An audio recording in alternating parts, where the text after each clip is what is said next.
are joined by the Controller and Auditor General, Seamus McCarthy, as a permanent witness to the committee. Apologies have been received from Pat Deering, and the minutes of the meeting of the 27th of September, 20th of September, have been circulated. That's last week's meeting. They agreed, and that's agreed. And the minutes to the meeting on Tuesday, the 25th of September, small change to be made, and we'll clear them next week.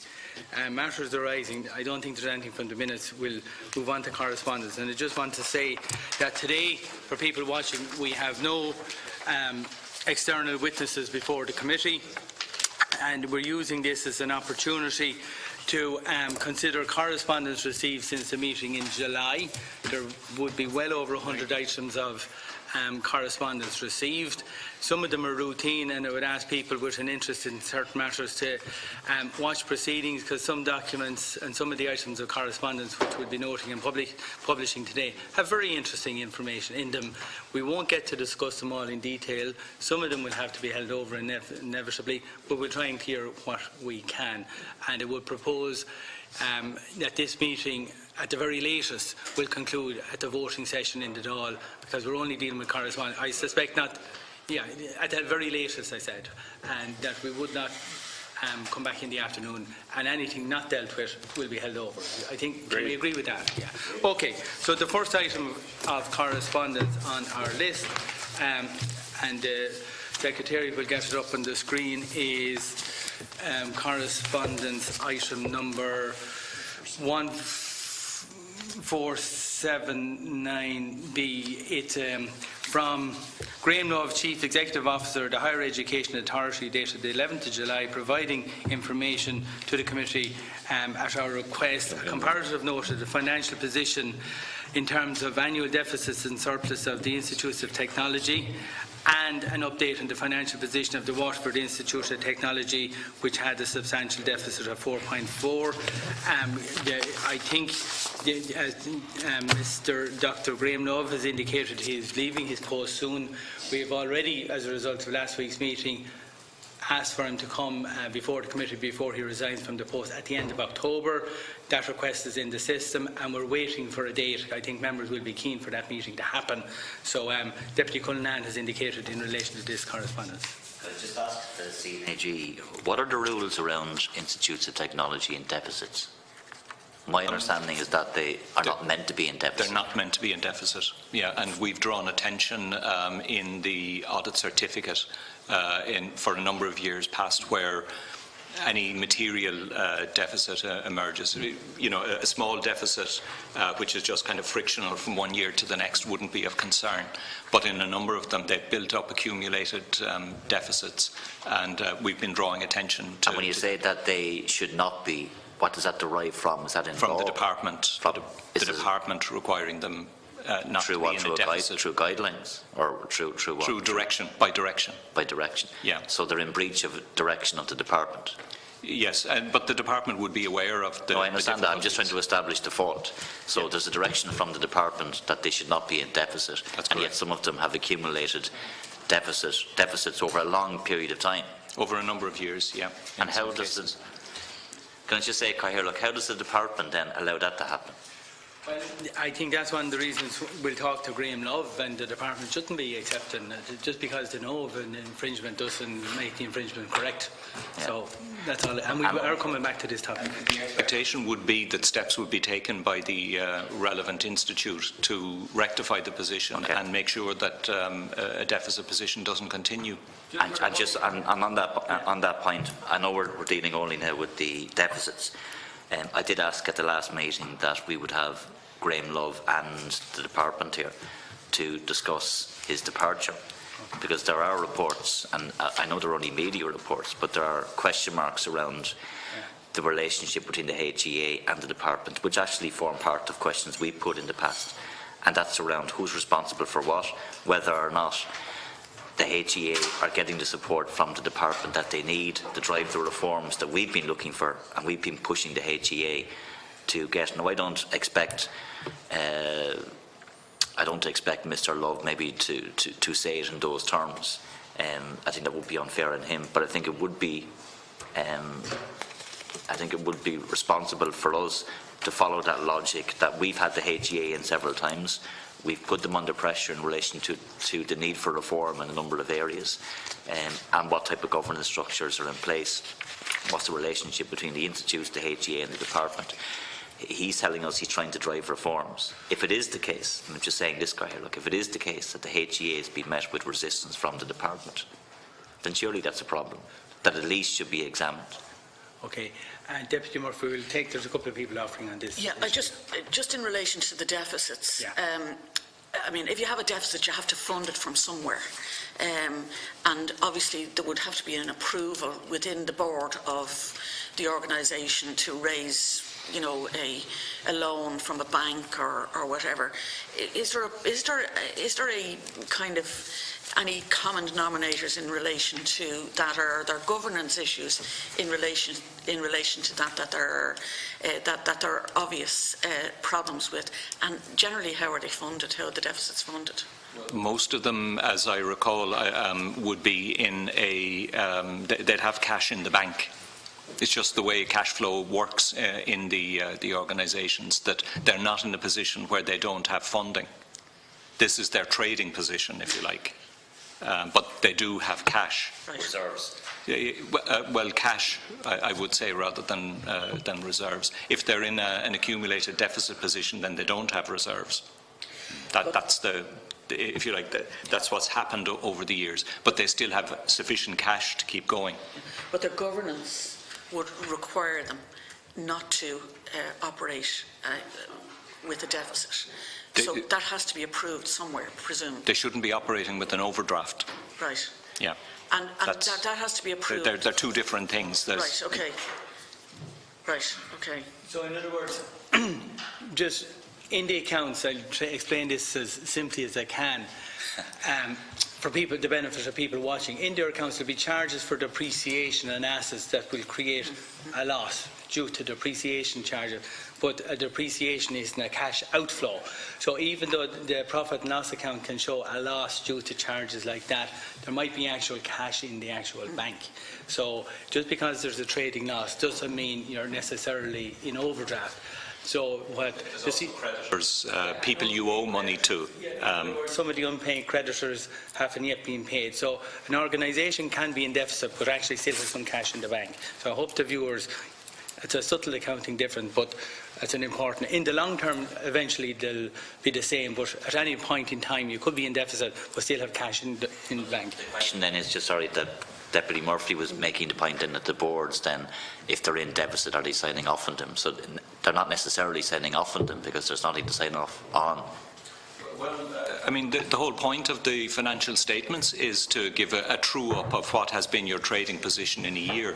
So the board is signing off and declaring that they have been in a deficit position in a particular year.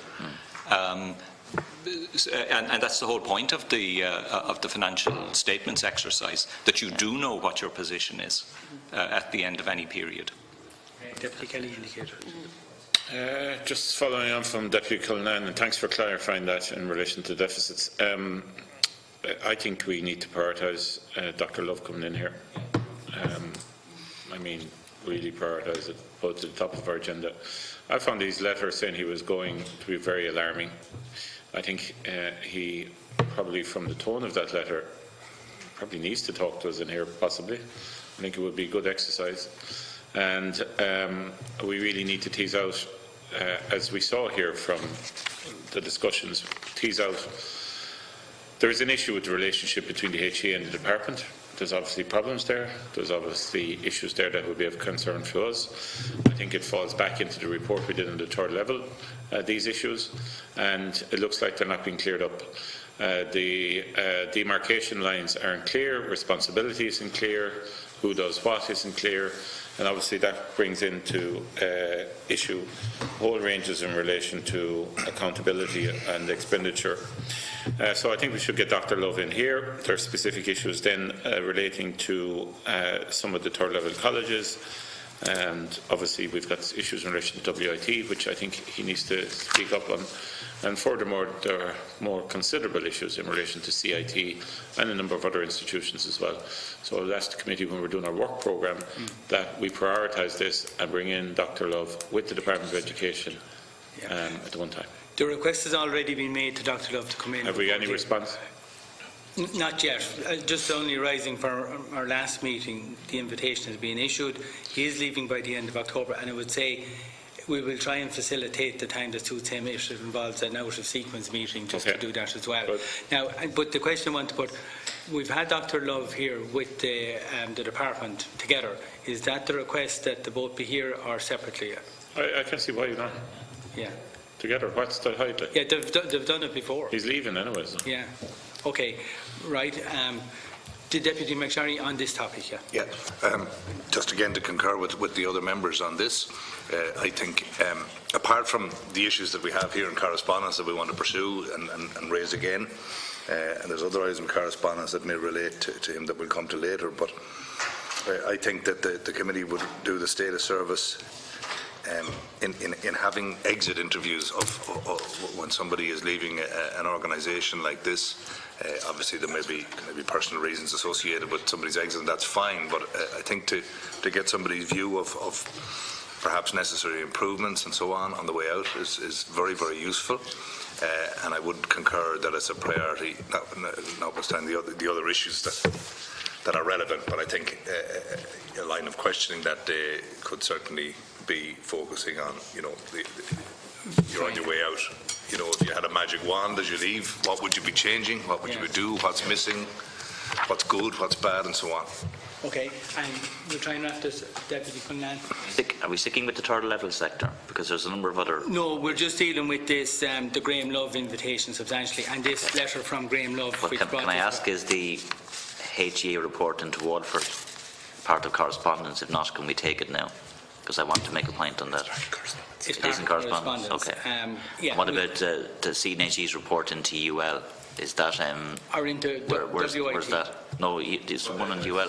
A special report on a number of matters in UL and the Institute of Technology, Sligo. It's with the department. I think we sent it to them at the very end of August. So it's within their hands as to the timing for its presentation to the Oireachtas within a 3-month limit. And I made that point because I think it was the second or third last meeting. What we said was that we would hold off on following up on some of the institutes and universities until the special reports were complete, because at least then we have a report to work from. So if they're there, yeah, that's one on University of Limerick and Institute of Technology, Sligo. There is one on Feed Henry, which I expect to complete in the next weeks, and then it will go to the department. Okay. Yeah, that's okay. As soon as they're available to this committee, they have to go through the Minister's office first. Can I just add and I agree 100% with Deputy Connolly. I just think that the issues specifically in that UL report and the Sligo report, I think, relate to kind of unapproved payments to exiting staff. And I think that may need a hearing of its own, as opposed to kind of adding. We probably have a list of things maybe to do with both colleges or the third level sector, but I think because of the nature, not you're judging your report before it comes out, but I know that it does relate to that, and I think it would be important that it have a hearing on its own.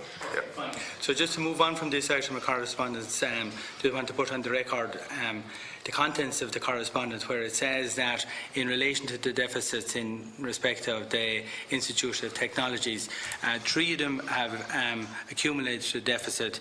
Galway Mayo Institute have an accumulated deficit of 3.299 million. The Institute of Technology in Tralee has a deficit of 1.843 million, and Waterford Institute of Technology has a deficit of 4.438 million. So that's those 3 organisations have a combined deficit of 9.5 million euro. I'm just putting that to look at. I mean, the deficits have to be seen in the context of the size of the institutes. Yeah. So I'm looking at it, I can see where there's problems, because there are smaller institutes that have smaller numbers, that have big deficits, which shows that there's a bigger problem. Yeah, absolutely. So, look, we will be coming back to the third level. I just make that for the record. Next item of correspondence says 1481B from Timothy Owens, Chief Executive of Cork ETB, providing information requested by the committee in relation to whether ETB, as part of any settlement agreement with a claimant, imposes a condition on the individual prohibiting a person from applying for work with the ETB. Mr Owens states that the ETB does not do this.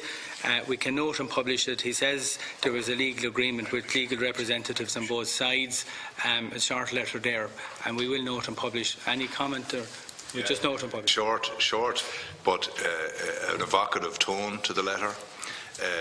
The ETB don't do this. Sorry, you do, and you did do this.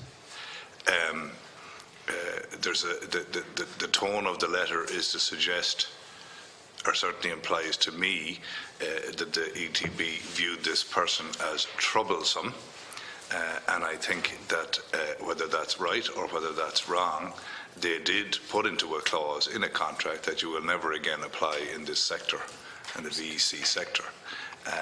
And I think they're entitled to answer questions about that. So it is not reasonable to suggest, no, we don't do that as a matter of policy, except when it suits us. And if that was only on one occasion, it was only on one occasion. But I just think, such arbitrary clauses need to be prohibited in the public sector, I think. And I just want to send a letter back to Mr Timothy Owens and a copy to be sent to the Chairman of the Board, saying the committee is not happy with the tone of the letter from this point of view. The first sentence says Cork ETB does not have a policy practice prohibiting people for applying for employment or re-employment. And he goes on then to have the entire substance of his letter dealing with an individual concerned.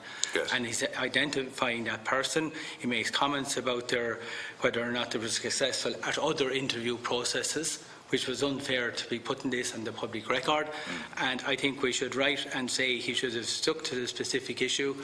And he made some injudicious remarks about the individual concerned that can be identified, and he shouldn't have done so. So I want that to go to the Chief Executive, a letter on that format, and to the Chairman of the Board to be brought to the attention of Board members at a subsequent meeting. Because I'm not happy that he went into that detail about that individual. We'll note, I think the committee will note that letter but not publish, because I'd be contradicted to myself if I put that letter on the public domain. I appreciate that, Chairman, but I mean, are we going to invite him in? No, not on that one issue. I think if he comes up on other issues, yes, but look, we've such a string at third level. My only point on this is, there's obviously a level of plenipotentiary status and authority within the VEC sector that allows them to willy-nilly adopt a policy on an individual basis or not. And I think the issue here is, we at least I hope we don't live in an authoritarian state where if I decide that you're troublesome, if I decide that you're a thorn in my side, if I decide that you're not capable of job A, I have no right to exclude you from applying from job B at any stage in the future. And I think that as a practice for a democratic state, it is fundamentally wrong. So if it's not he that we bring in, does it fall under the remit of Mr O'Fowler, the Secretary General? Is it the Minister? Who is it? Because I think we need to take a position on this. There are other matters in terms of department circulars which are left open-ended and can allow for such discretional adoption of individual policies or issues that might want to be included in exit clauses for people. And I think it's a little too loose. And in fact, when those end up in the court, because they state there's an element of discretion in following Circular X or Circular Y, courts are left with no option but to say, well, the process has been followed in accordance with the criteria as laid down. But there's such a level of discretion permitted within that, with no guidelines or definitions of what that discretion will include in terms of process and procedure. So there is an issue here.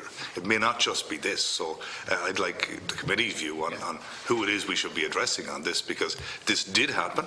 Whether it's a repetitive policy or a one-off, it should be prohibited. And that's just a personal view, but see what other members think. We'll ask the department to clarify the position from the department's point of view as well.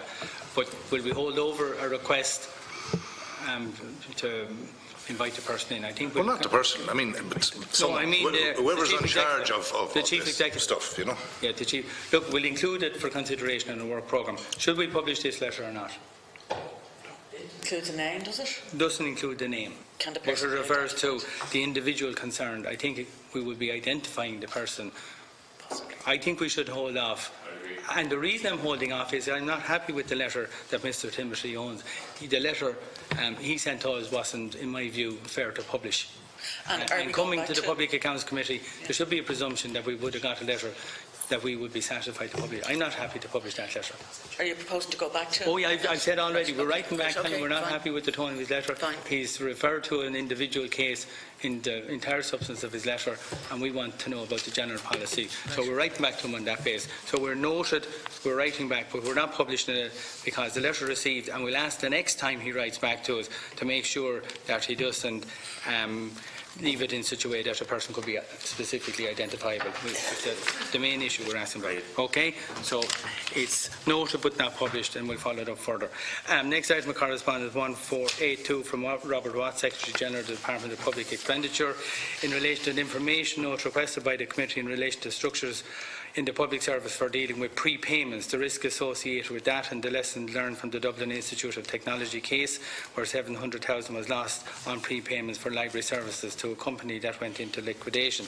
The Department accepts our recommendation for the need for appropriate guidance in relation to this, and I will have to say I've looked at the letter, and it's extraordinary when I get to page 1 of the Appendix 1, when he talks about the payments issue, and Section 1 he says, imagine this, Section 24 of the Exchequer and Audit Department Act 1866 is the legislation he seems to be operating under.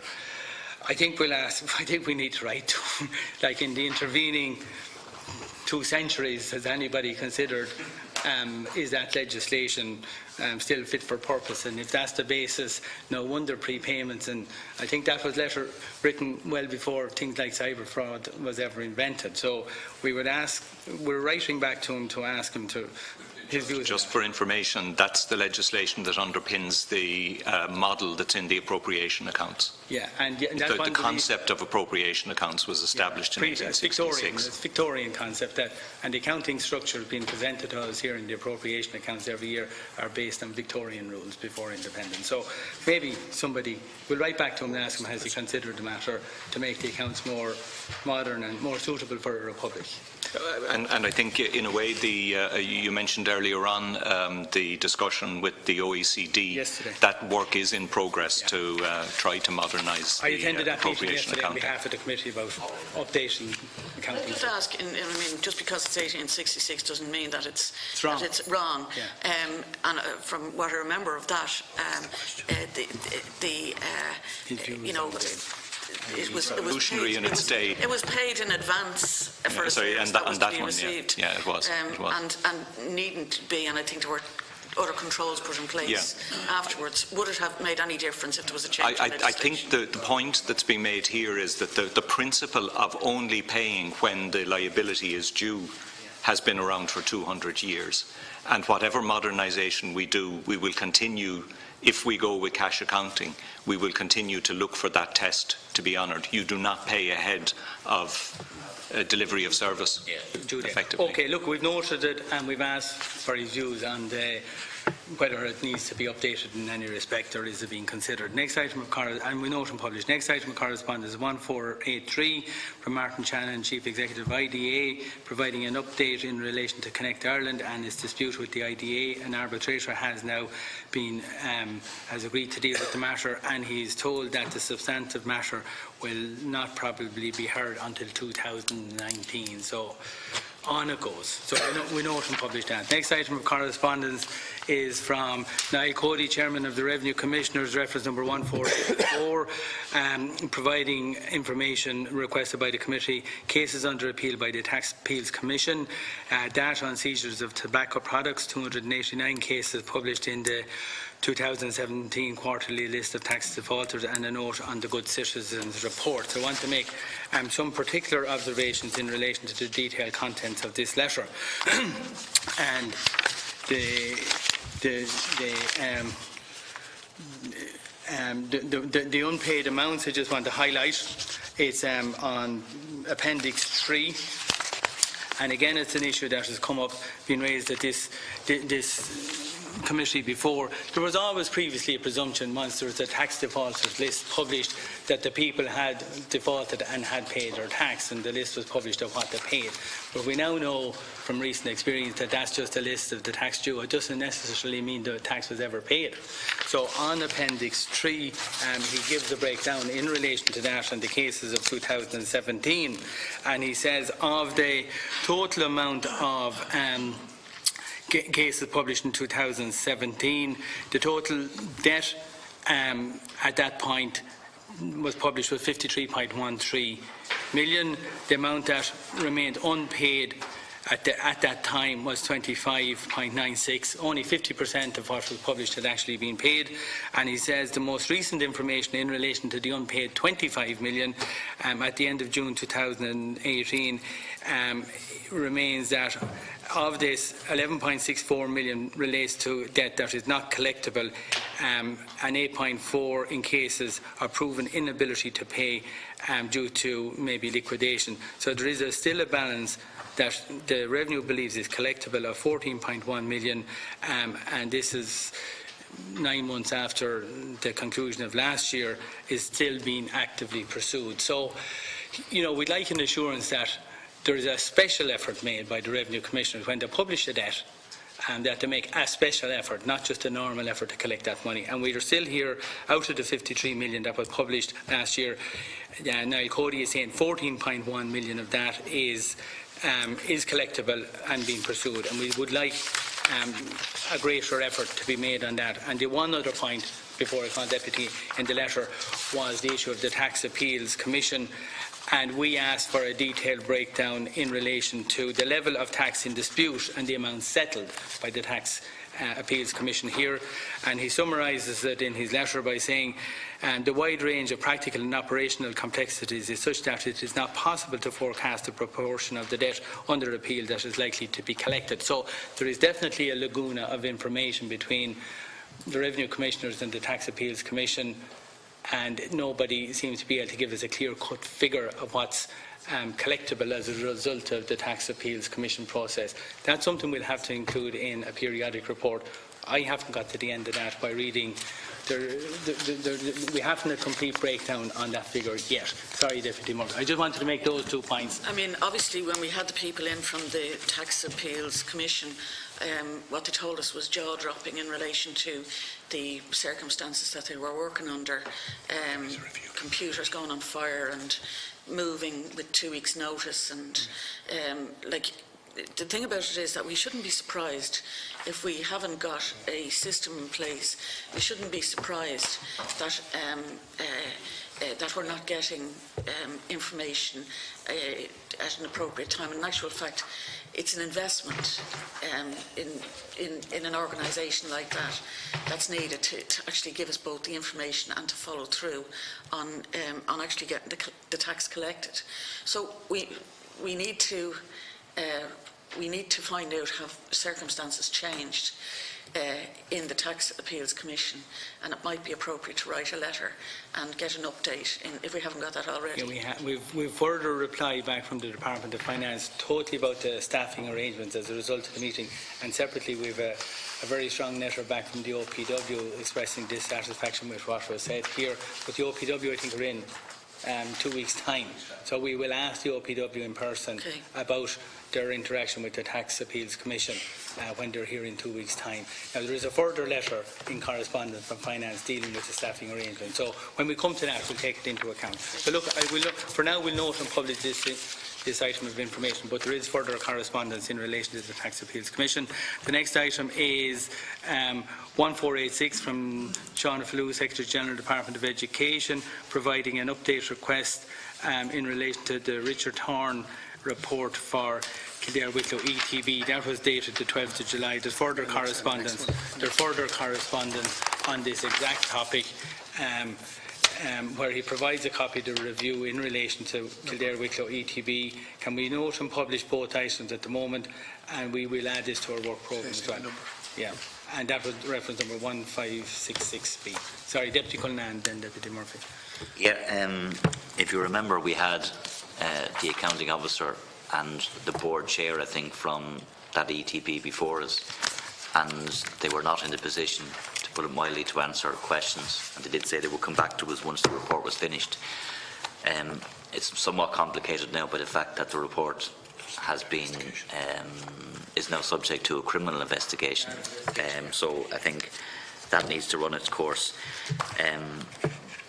But there was other issues as well in relation to other ETBs, and is the CNAG's office doing a follow-on kind of audit, is it? Yeah, in relation to Kildare Wicklow, if you remember, the origination of this report was as a result of work we did on the audit, where we felt we couldn't continue with the audit. So the audit was suspended. We have resumed it. I'm proposing to include a report attached to the audit certificate in relation to this. The draft of that is with the ETB for comment, which I'm expecting back by the end of next week. And hopefully we'll be able to proceed fairly quickly then to complete the audit and present it. It's the 2015 audit. Are you doing an examination of other ETBs? Separately, yes. We're going to look at financial management maturity in ETBs. But I think what's interesting in the Thorne report, as presented to the committee this morning, is that there are recommendations about the governance systems in place which will have an implication for all ETBs. Yeah. And I think the cover letter from the department is also indicating steps that are being taken to address weaknesses that have come to light as a result of the KWETB issue. And can I just raise one issue arising from that, because it's again raised at the last meeting and we said we'd hold it over. One of the issues that is at the heart of this report is procurement and rules around procurement and non-adherence to procurement rules. We've touched off this. We touch off it every week we meet when we get the audit opinion from the CNAG's office, and about 50% of the audits, it seems, there's always some comment around a lack of adherence to procurement rules. It's rampant in the health sector, the HSE, the department, the same in education. I think we need to be looking at the consequences of it. So there are sometimes extreme manifestations of it, and ones that, like this one, where it's now subject to a criminal investigation. There are other consequences where there are risks to the organisations themselves if they don't follow the rules. There are always opportunities for those who maybe feel they've been hard done by to take a case or whatever. And then there's maybe just reasons. For example, when the guards were in and the IT system, it just, I think they got there too late when they looked at the new contract, wasn't it? That they didn't plan, there wasn't enough time given in the organisation with the staff that they had. And they were obliged to roll over the contract because of the lack of planning and so on. So my point is, it's a huge issue. There's no sanction in place whatsoever, so there's a frustration. I know there has been changes, so the CNAG notes it, we comment on it. There's been some progress, there's maybe more cognizance given to it now by organisations that maybe they wouldn't have in the past, but it's still pretty much a rap on the knuckles, and that's it. But it's such a problem, I think, that we should examine it in its own right, the issue of procurement, as part of our work programme. Deputy Murphy. Yeah, just I'm curious about, I mean, obviously the Gardaí are looking at an aspect, but won't be looking at the totality of the report. How do we get to the point that we can isolate out what we can do and what is subject to the Garda investigation? Because I mean, obviously we shouldn't just bypass this by virtue of the fact that, I'm not saying that we're going to do that, but we shouldn't bypass the totality of it on the basis that there's a Garda investigation, because there are other aspects of it of that report that merit scrutiny here. So for the next meeting, we'll ask the Secretary to have a look at the report and identify those chapters and sections that have nothing got to do with a Garda investigation, and to list those topics or whatever, and to list the ones that is appropriate for us because of the Garda investigation, not to proceed with. But your point is right. So I will ask the Secretariat to do that exercise for us, so we know and agree the aspects we look at and the aspects that we won't look at. Because the Garda investigation could go on for a long time. Sorry, Deputy Connolly. Well, my sympathy goes out to the Secretariat if you think this can be done within the week. I really, just in relation to this matter, I welcome this report. I've read it, and first of all, I'd like the direction put in context. There was a direction issued by the Minister. Can someone put that in context? Is that the first direction? Is that one of many to different organisations? Secondly, they talk about effective governance and accountability is crucial. Now, I think it's premature to go down just the procurement, and I agree with my colleague here about procurement. It comes up repeatedly. But there's a bigger picture here. Effective governance and accountability is crucial. And then it goes on to say that the report outlines in relation to the governance procedures that adequate arrangements to manage procurement and conflicts of interest were in place, according to the documented procedures. However, it highlights the shortcomings on an operative basis. And so we're back again, and it was the same the last day with the Department of the Taoiseach, notwithstanding any attempts to deflect from the issue. On paper, we were learning in the reports that everything was fine. In practice, it wasn't. So that was only Tuesday with the Department of Taoiseach in relation to the President's establishment. And here we have the same thing again. On the ground, everything is in place, but on an operative basis, it's not happening. And so the Department has issued a very strong directive, and they've issued recommendations, and they've set timescales. So they had 2 weeks to respond to this. Did they respond? I don't know. When the Department issued this letter and direction, they had 2 weeks to reply to it. And secondly, then, there are many recommendations with timescales. So we need to ensure that those timescales are being complied with, and rather we shouldn't be doing this. The Department of Education should be doing this and ensuring that these timescales are complied with, and so on. So there's so much in it, and you know, one would despair really on a regular. Now they need an external agency again in relation to this, and it was only thanks really to those people who took a great interest, and the Controller and Auditor General's Office, who deserves the main praise. In addition, the other people who drew attention to this, and we waded through all of this as best we could to try and come on. Now we have this in a direction. Now we need outside help again, and then the role of the Institute of Public Administration, which I have great admiration for the concept of it, and so. Generally, I served on an old VC for 10 years. You're left there. You're absolutely left there struggling. So there are many general serious issues here in relation to this. So specifically, sympathy to the Secretariat trying to tell me what we should be discussing after a week looking at it. Will we discuss it with the Department first? Yes. Yeah, I think we'll discuss it with the Department first, maybe in the first.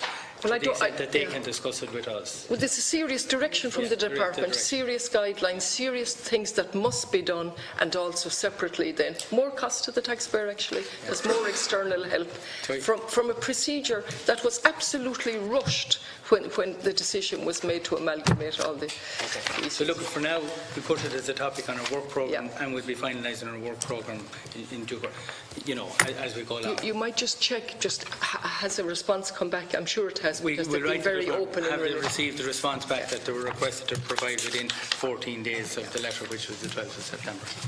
So that would be this week it would have been due back. Yeah, I don't have any information. So we'll ask the Department directly. I get a response to the broader issue of procurement. I mean, I was just raising this. What I would say to the Deputy, and what the Deputy is raising is a correct issue, and maybe I'll put it to the CNAG. Every week we note accounts, and regularly there's a procurement issue mentioned. I would like to see out of the accounts done for last year, or the last full set of accounts, to list those where there were procurement issues, the value of them. Some of them, they are only a sample basis, so it might only be a fraction of the issue, but in respect of the sample, is there any way your office is able to go through just what you've published? We'll just start with what you've published and to summarise the procurement issue and give us a schedule on all the accounts you've published here in the last year, the appropriate last set of accounts, and give us a summary. And procurement is so big. I think we need to to have that summary presented, you know, and Seamus, the CNAG's office, will have that. So we'll ask you to come back to us on that. Is that okay? Yes, it is. Yeah. I'll just say something on procurement as well, because, okay, we see it repeatedly, and there's a process that all public bodies are expected to go through. But there is another issue in relation to procurement in terms of value for money. We saw it with the library services, for example, where they were bundled together, and in fact what happened was we lost the local jobs and local availability, and in actual fact it was really outsourced to other jurisdictions, and we're an outlier in relation to the amount of stuff, or the amount of projects that are tenders that go to other jurisdictions, when you look at France or Germany or whatever. So there's a value for money issue in relation to that as well. Is that something that is within our remit to look at? Is that within another department? But there is a very valid issue there that has, an equal standing in terms of value for money. Yeah. And really the contradiction is, given that we're an island, you would have thought we'd have less external contracts being filled in Ireland because we're an island. All the countries on the continent are well able to look after businesses within their own jurisdiction to a greater extent than we do. It's actually, I find the whole concept quite contradictory, actually. We'll consider it again. I don't know, is it a PAC? We'll discuss it as part of our work programme, if there's a mechanism for us to do it, but it's a broader issue as well, just other than PAC. But look, we'll come back to it. Right. We'll know. I think, if you'll recall, maybe from the the previous PAC, there was discussion with the small firms and small traders around this issue of aggregation or disaggregation or bundling, and that does have an implication for the value for money achieved. If the theory of it is that the bigger the scale you operate on, you benefit from an economy of scale. But that militates then against small suppliers. And so what you're looking for is a kind of a happy medium. There's also kind of, with greater aggregation, there are longer chains of supply and you're more dependent on one supplier, and you can kind of get locked into a big supplier. So it's a very complicated process. I think the Office of Government Procurement are very expert in all this and should be able to provide information to the committee and to have a dialogue with them at the strategic level as to what they're doing and why they're doing it. Is that a separate vote from DEEPR? It is. Yeah, because DEEPR are in here in about 3 weeks' time, So that I agree with that, Chair. I think we should be having more of a, I don't have the word conversation, but something in relation to, I agree with the issues raised by Deputy Murphy, and I see it locally, and I see in the guise of allowing greater competition, there's actually less, and I've made this point repeatedly, particularly in ICT. And so on. Again, just on the department, can I come back just to clarify what we're doing with that report? Which report? The one. We'll schedule a meeting, I think, with the department. Just in the meantime, I'd like just the direction put in perspective. Is it one direction to this, or how many directions have been issued? Just to put the one direction for clarification in the Minister's letter. And the second thing, what mechanisms have been put in place in the Department of Education to monitor the implementation of these recommendations? Who's responsible within the department? Okay. So we will ask those questions in writing to the department as a result of this one. Okay. Next item of correspondence is from correspondence 1587 from Carol Boat, the regulator of the National Lottery, providing information requested regarding the mechanisms to deal with unclaimed prizes and clause 692 of the licence to operate the National Lottery.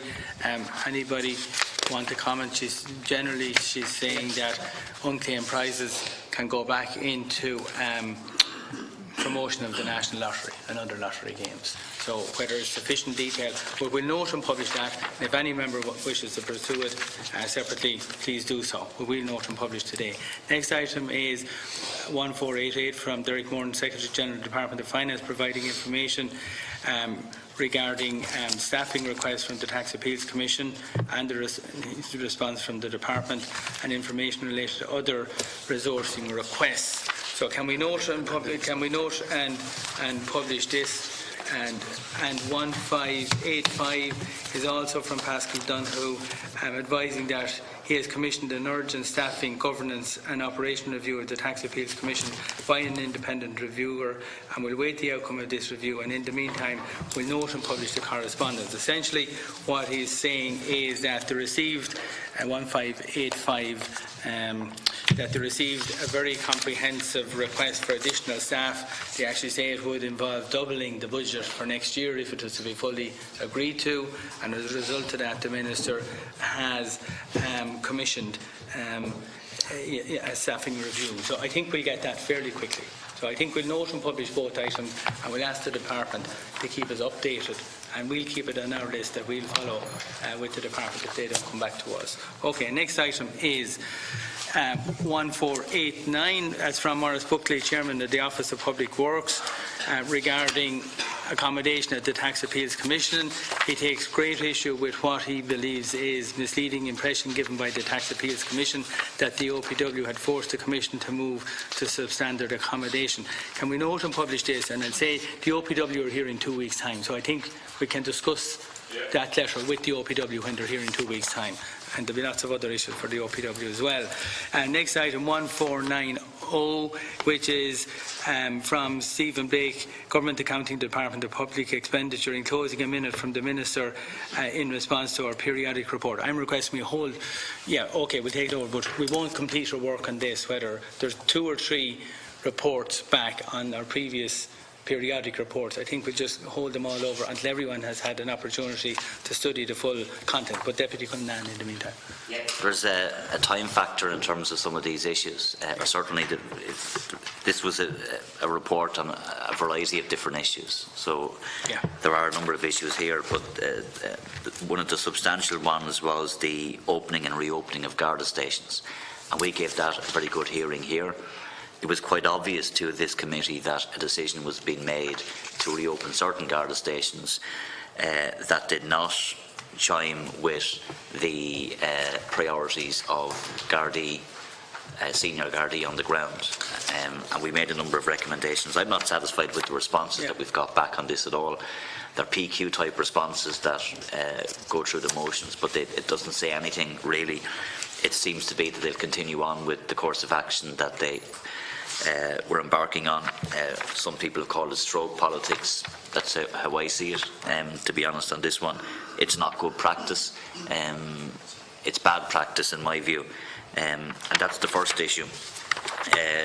There's also an issue in relation to an issue I was following up, which is in relation to the IDA and the methodology used to verify the number of jobs created. It's not accepting the recommendation from this committee, and it's still holding to the view that it should be self-assessment. And I don't think that's right, because we deserve to have the accurate figures, and everybody benefits from having accurate figures, not figures that are based on self-assessment and a questionnaire that goes out to a client company, how many jobs were created, no verification process, take at face value what's been said. I don't think that's a way to make an evaluation, because policy decisions as well arise from these figures, and also they're used, as we know, for propaganda purposes, which is fine as well, but notwithstanding that, I'm not happy with that response either. Okay. So my question is, and you're saying hold off on it, given that we're doing periodic reports, and given that we're getting responses, which is good, that we've got a response, so at least they're reading our stuff and they have to respond to it. Should we have another leg to our work? Do we follow up with the accounting officer to say, actually, we're not happy with your response? What I propose, perhaps even the next day, we list the response, and Deputy Kelly has indicated, we have a couple of these from a couple of our periodic reports received over the summer period. We'll put that as a specific agenda item the next day, and we'll discuss them. The last time we got a report from them in relation to the specific issue was the total investment by the state in relation to some of the companies, now not specifically the one in Waterford, the investment, because they keep telling us, you know, Oh, yes, sell off these, we get great spin-off companies, we get great return, and we ask for the detailed funding put in at all levels of public funding into these to decide that. They said it wasn't possible. We rejected, and we said it's an insult to say the public service can't account for what went into various spin-off companies. And they came back a month later with very detailed information. So sometimes, if we're willing to accept what they send us, they'll be happy with that. Most of what they send us is probably as good as it can do, but it's not always the case. And my first observation is, this is in relation to the report we sent last January. It took quite a while to get the response. But be that as it may, we list a couple of these reports for just an agenda item next week. And anyone that people aren't happy with the recommendations of the department, we will go back to them before we sign off on the response. Deputy Kelly. I think Deputy Cullinane has covered some of the points okay. I was going to make, but just one specific point. In relation to the OPW, we're in front of us here in 2 weeks, isn't it? 2 weeks. This day, 2 weeks. The response there in relation to the opening of Garda stations. Obviously, it's whatever you say nothing type of response. So, can in advance, the OPW coming in here, because we were around the houses on this in relation to justice, and when they were answering questions, they were deferring to the fact that the OPW obviously would have a huge role in covering this.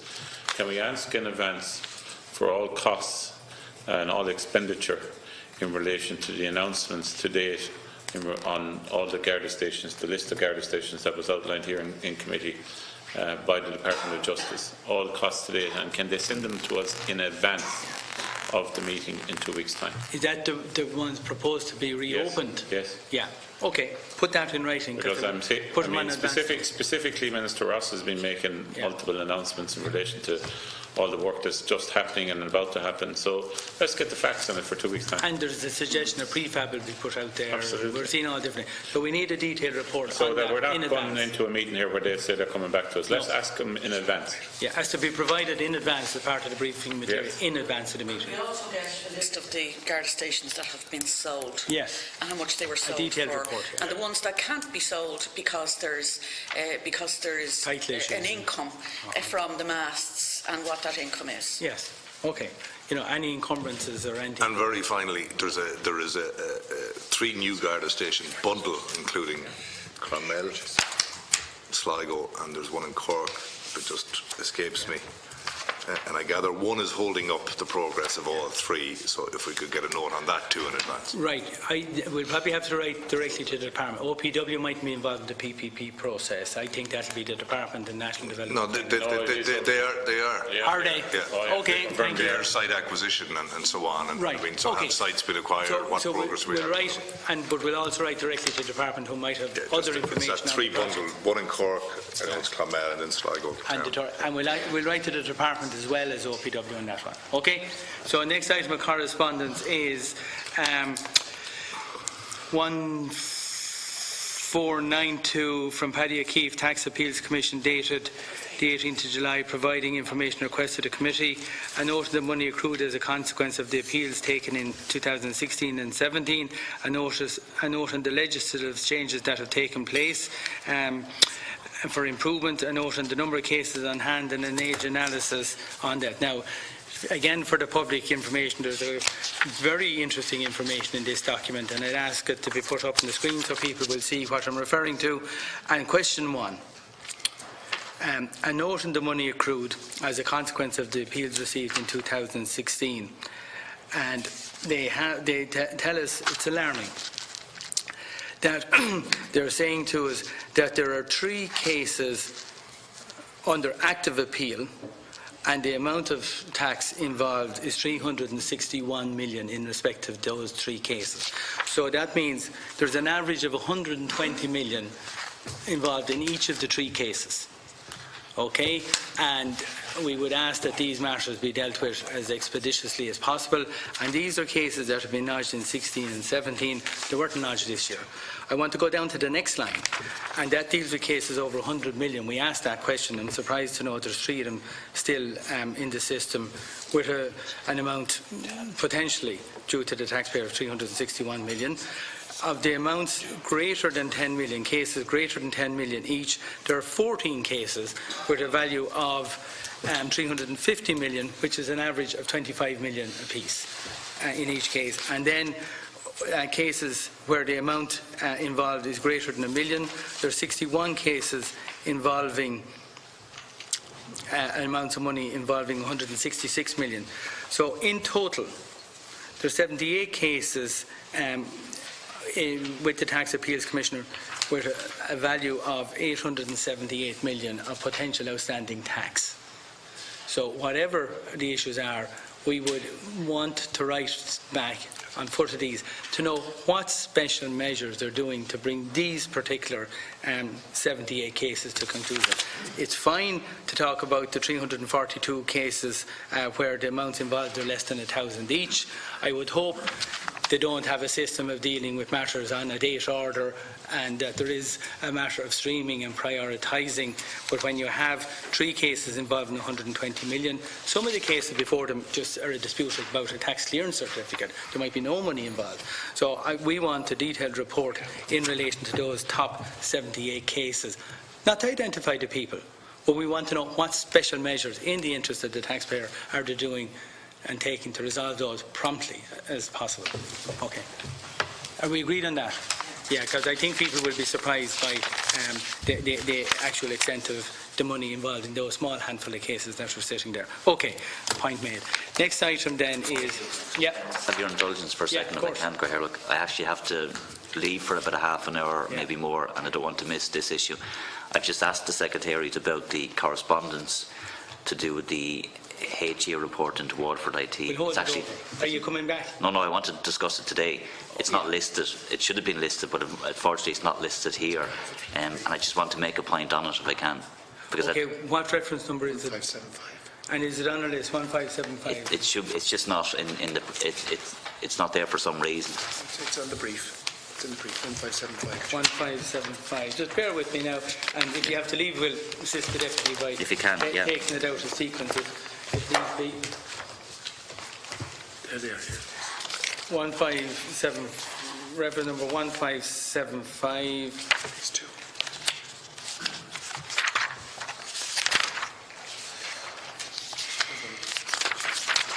Okay, so this is from Niall McDermott, System Funding Higher Education Authority, providing an update in relation to a request regarding the review of the spin-out and sale of companies from Telecommunication Software and Systems Group TSSG at Waterford Institute of Technology.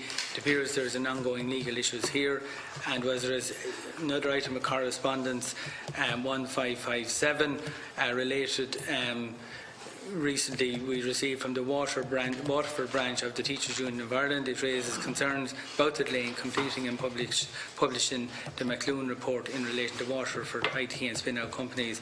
And we know the correspondence. So does the Deputy want to comment on those two issues? Yeah. I do, because I've raised this, I would say, half a dozen times.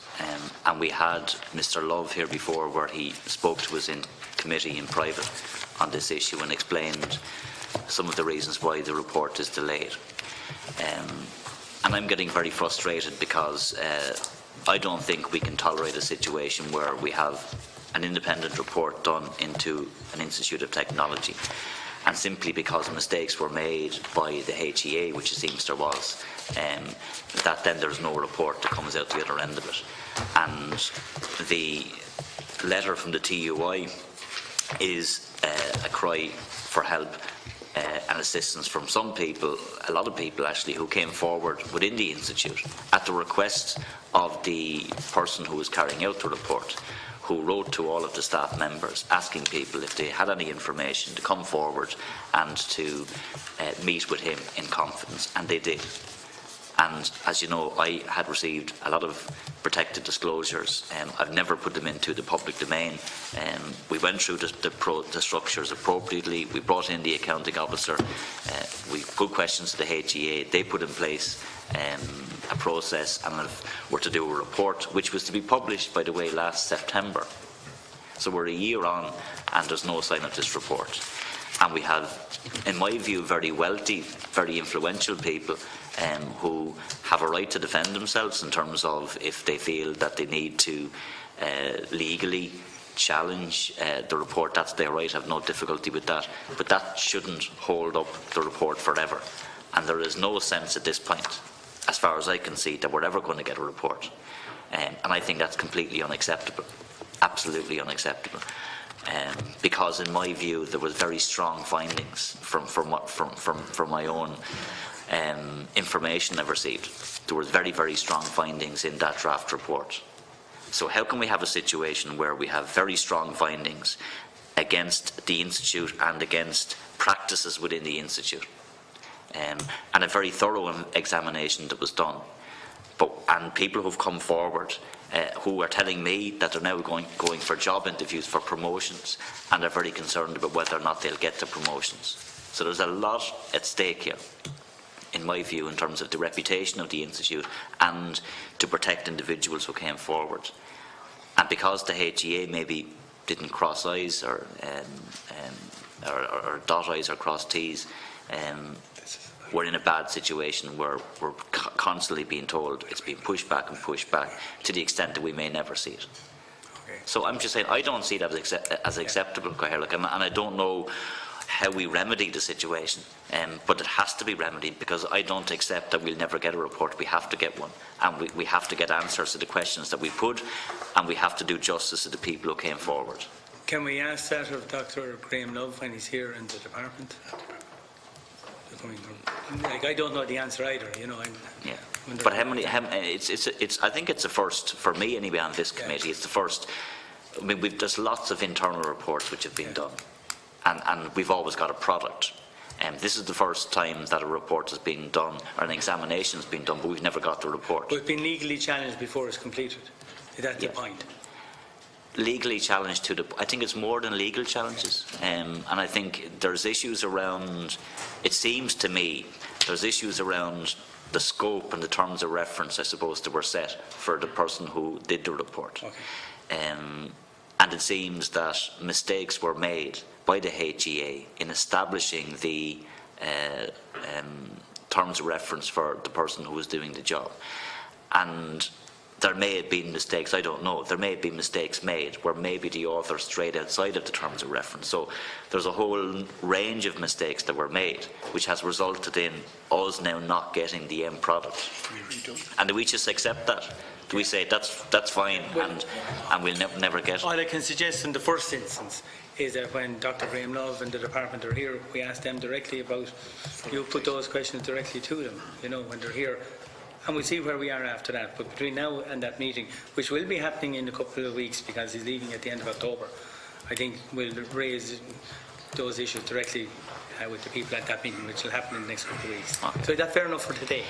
It is. I don't know. I don't know any more we can do before that meeting anyway.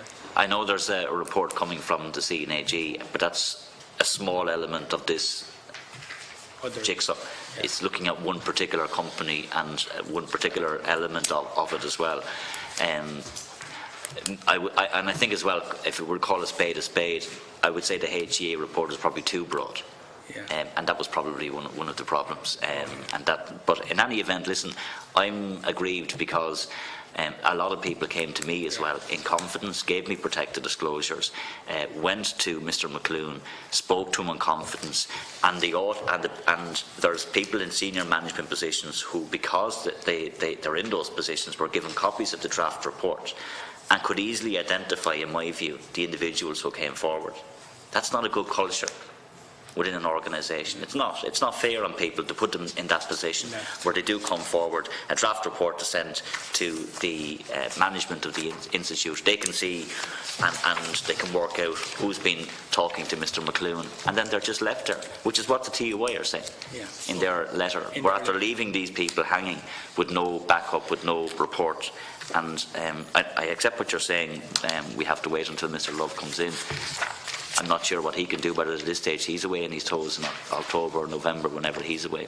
Well, do you want us to send that letter to them in the meantime? And to the department. I would like the department have a role as well. Okay, so for now that we note and publish these, are we happy to publish? No, not the one from the TUI, but we'll send that directly to the department and to Graham Love, asking them to have a response ready for us at the special meeting we'll be having with them on that. We'll give them advance notice of that letter. That agreed? Okay. And we will take it up then. Okay. So we can the one from the Higher Education Authority 1575. That's an item B. We note and publish, but the 1557C is from the TUI. We won't publish that at this stage, and we'll see at the next meeting. Next item then is correspondence from Derek Moore, Secretary General, Department of Finance, regarding the High Court case against the Minister of Finance in relation to the IBRC liquidation. Mr Moore states there has been no settlement in relation to the case, but he will keep the committee updated. The clerk was informed recently that there will be no significant developments over the summer in relation to this. Now, I'm going to call Deputy MacSharry, but this issue the Deputy raised at the last day, and the correspondence is from the Secretary General, who is the Accounting Officer, and we asked the official from Finance who was here at the previous meeting to follow up the specific issue that Deputy MacSharry raised, and I understand, you know, it's a matter we'll ask the Secretary General to respond to rather than the individual official who was here the last day. So Deputy MacSharry, I'm sure you want to comment on this one. Yeah, I mean, I read it back in July. I mean, they're just taking issue with correspondence between parties in a case, and that's a matter for them. I mean, we have to play with the deck that comes our way, and some of those cards did. So, look, the only interest I have, and I think that the committee was in general agreement, was, you know, is there a role for us here to prevent a court case and ultimately get what we wanted in our own report back in January, which was the establishment of a committee of inspection to provide relevant oversight. I take Mr McCarthy's point that it actually mightn't be correct for the CNAG to be on that committee of inspection for different reasons, but certainly there seems to be an absence of oversight. And as I said before, you know, if this may well be being handled in the best possible, best value for money fashion going, but it is the most expensive liquidation in the history of the state. Probably rivals the biggest in Europe, if not the biggest. And I think because of the monies involved, then any perception of autopilot, because of the absence of a committee of inspection, is an issue. I think the applicant in the case that's before the courts would appear to have the same motive we do, except it's costing us all money down there. And as I said in correspondence that was shown to me, and I made this aware, I know Deputy Cullinane at the last meeting was wondering that I know stuff that I hadn't shared with the committee or whatever, and I put it on record at a previous meeting that I've been shown correspondence which showed that the Chief State Solicitor's Office had made an approach to the solicitors for the applicant saying, will you withdraw your case if we defer to the PSC, which is something I would agree with happening if it was possible for it to happen, as said before. What I do have a problem with is when we're being used as a pawn in somebody else's game. So I think that, you know, if they want us to be involved, involve us. But it's not within the gift of the State Solicitor's Office any more than the department itself, any more than it is the Taoiseach, to offer the work of this committee as an olive branch to anybody else, notwithstanding the fact that I'd agree if it did happen. So I don't know where it's going. I mean, I think we've tried and we've put on record that we're prepared to engage, we'd like to engage, and we have in our report the importance of appropriate oversight in what is heading for 300 million in costs so far and rising. It could be $1 billion by the time it's finished. Who knows? I don't think anybody knows.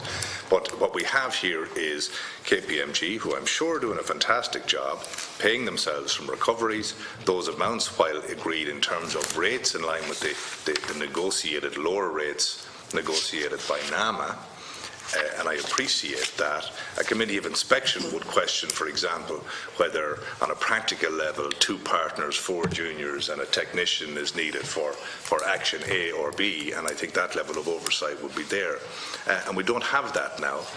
And while the Act theoretically vests a lot more power in the Minister than a committee of inspection would have, ministers are busy people, and they depend on officials. And I think we established, despite the excellent work of Mr Carville and his team, it is a relatively relatively small team. If you recall from our exchange with him specifically on the matter, at that time I don't think that there was a lot of legal expertise on that team, though I think that was something that was about to be rectified or had very recently been rectified at the time. So there's a lot of concern about this, about the monies involved and rising, and the lack of I suppose, public oversight. And again, I put in the rider that perhaps everything is in order. Better than it could possibly be with 40 committees of inspection, but maybe not. And that's why I think we should continue as a committee to promote the establishment of a committee of inspection in line with our report in January, and perhaps write back to the department and say, you know, we stand ready to assist you if there's a way that we can avoid taxpayers' money being wasted in them defending. Now, to the best of my knowledge, they have not issued a defence, and that itself is a matter of a court hearing in the coming weeks, I think early October. That's more money to the state being cost, whereas I think we all want the same thing here. And, you know, can no one sit around table and crack heads? In any legal proceedings that I've had the misfortune to be involved in, legal teams tend to communicate through the back channels.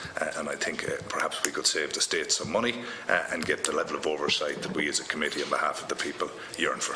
Thank you. Okay, Deputy, at the meeting the last day, we did ask the official from the Department of Finance, Mr. Carville, as you indicated, was there a reference to the PAC in correspondence in connection with this case from the State Solicitor's Office without any consultation with the PAC yes. in respect of our views in that matter? Yes. And I felt that's the matter last week, and we want clarified. So will we put that in writing? If we go back through the last day, and I know I went hard on the individual, but we'll address the query to the Secretary General rather than the official. We've already asked for that as a result of last week's So basically, we've done it from last week. Mr. Carville said we have advice from Attorney General. I can't answer any of these questions. Fair enough. That might be advice that he had received, and I did kind of ambush him somewhat. I mean, he wasn't expecting those questions. He was in another business, but I wanted to use our time efficiently when he was here. Okay, are we okay in this topic? Yeah. On it, and to reinforce the point, I find it very unsatisfactory that this is still going on. And I'd echo the points in relation to the person taking the case. I think he's trying to achieve exactly the same thing as we would want to achieve by having the kind of oversight that has been suggested. I mean, it's unusual for the Department of Finance to be the supervisor in a liquidation, and a liquidation of this size. I think, if I remember rightly, there was one or two people in the department that were supervising this.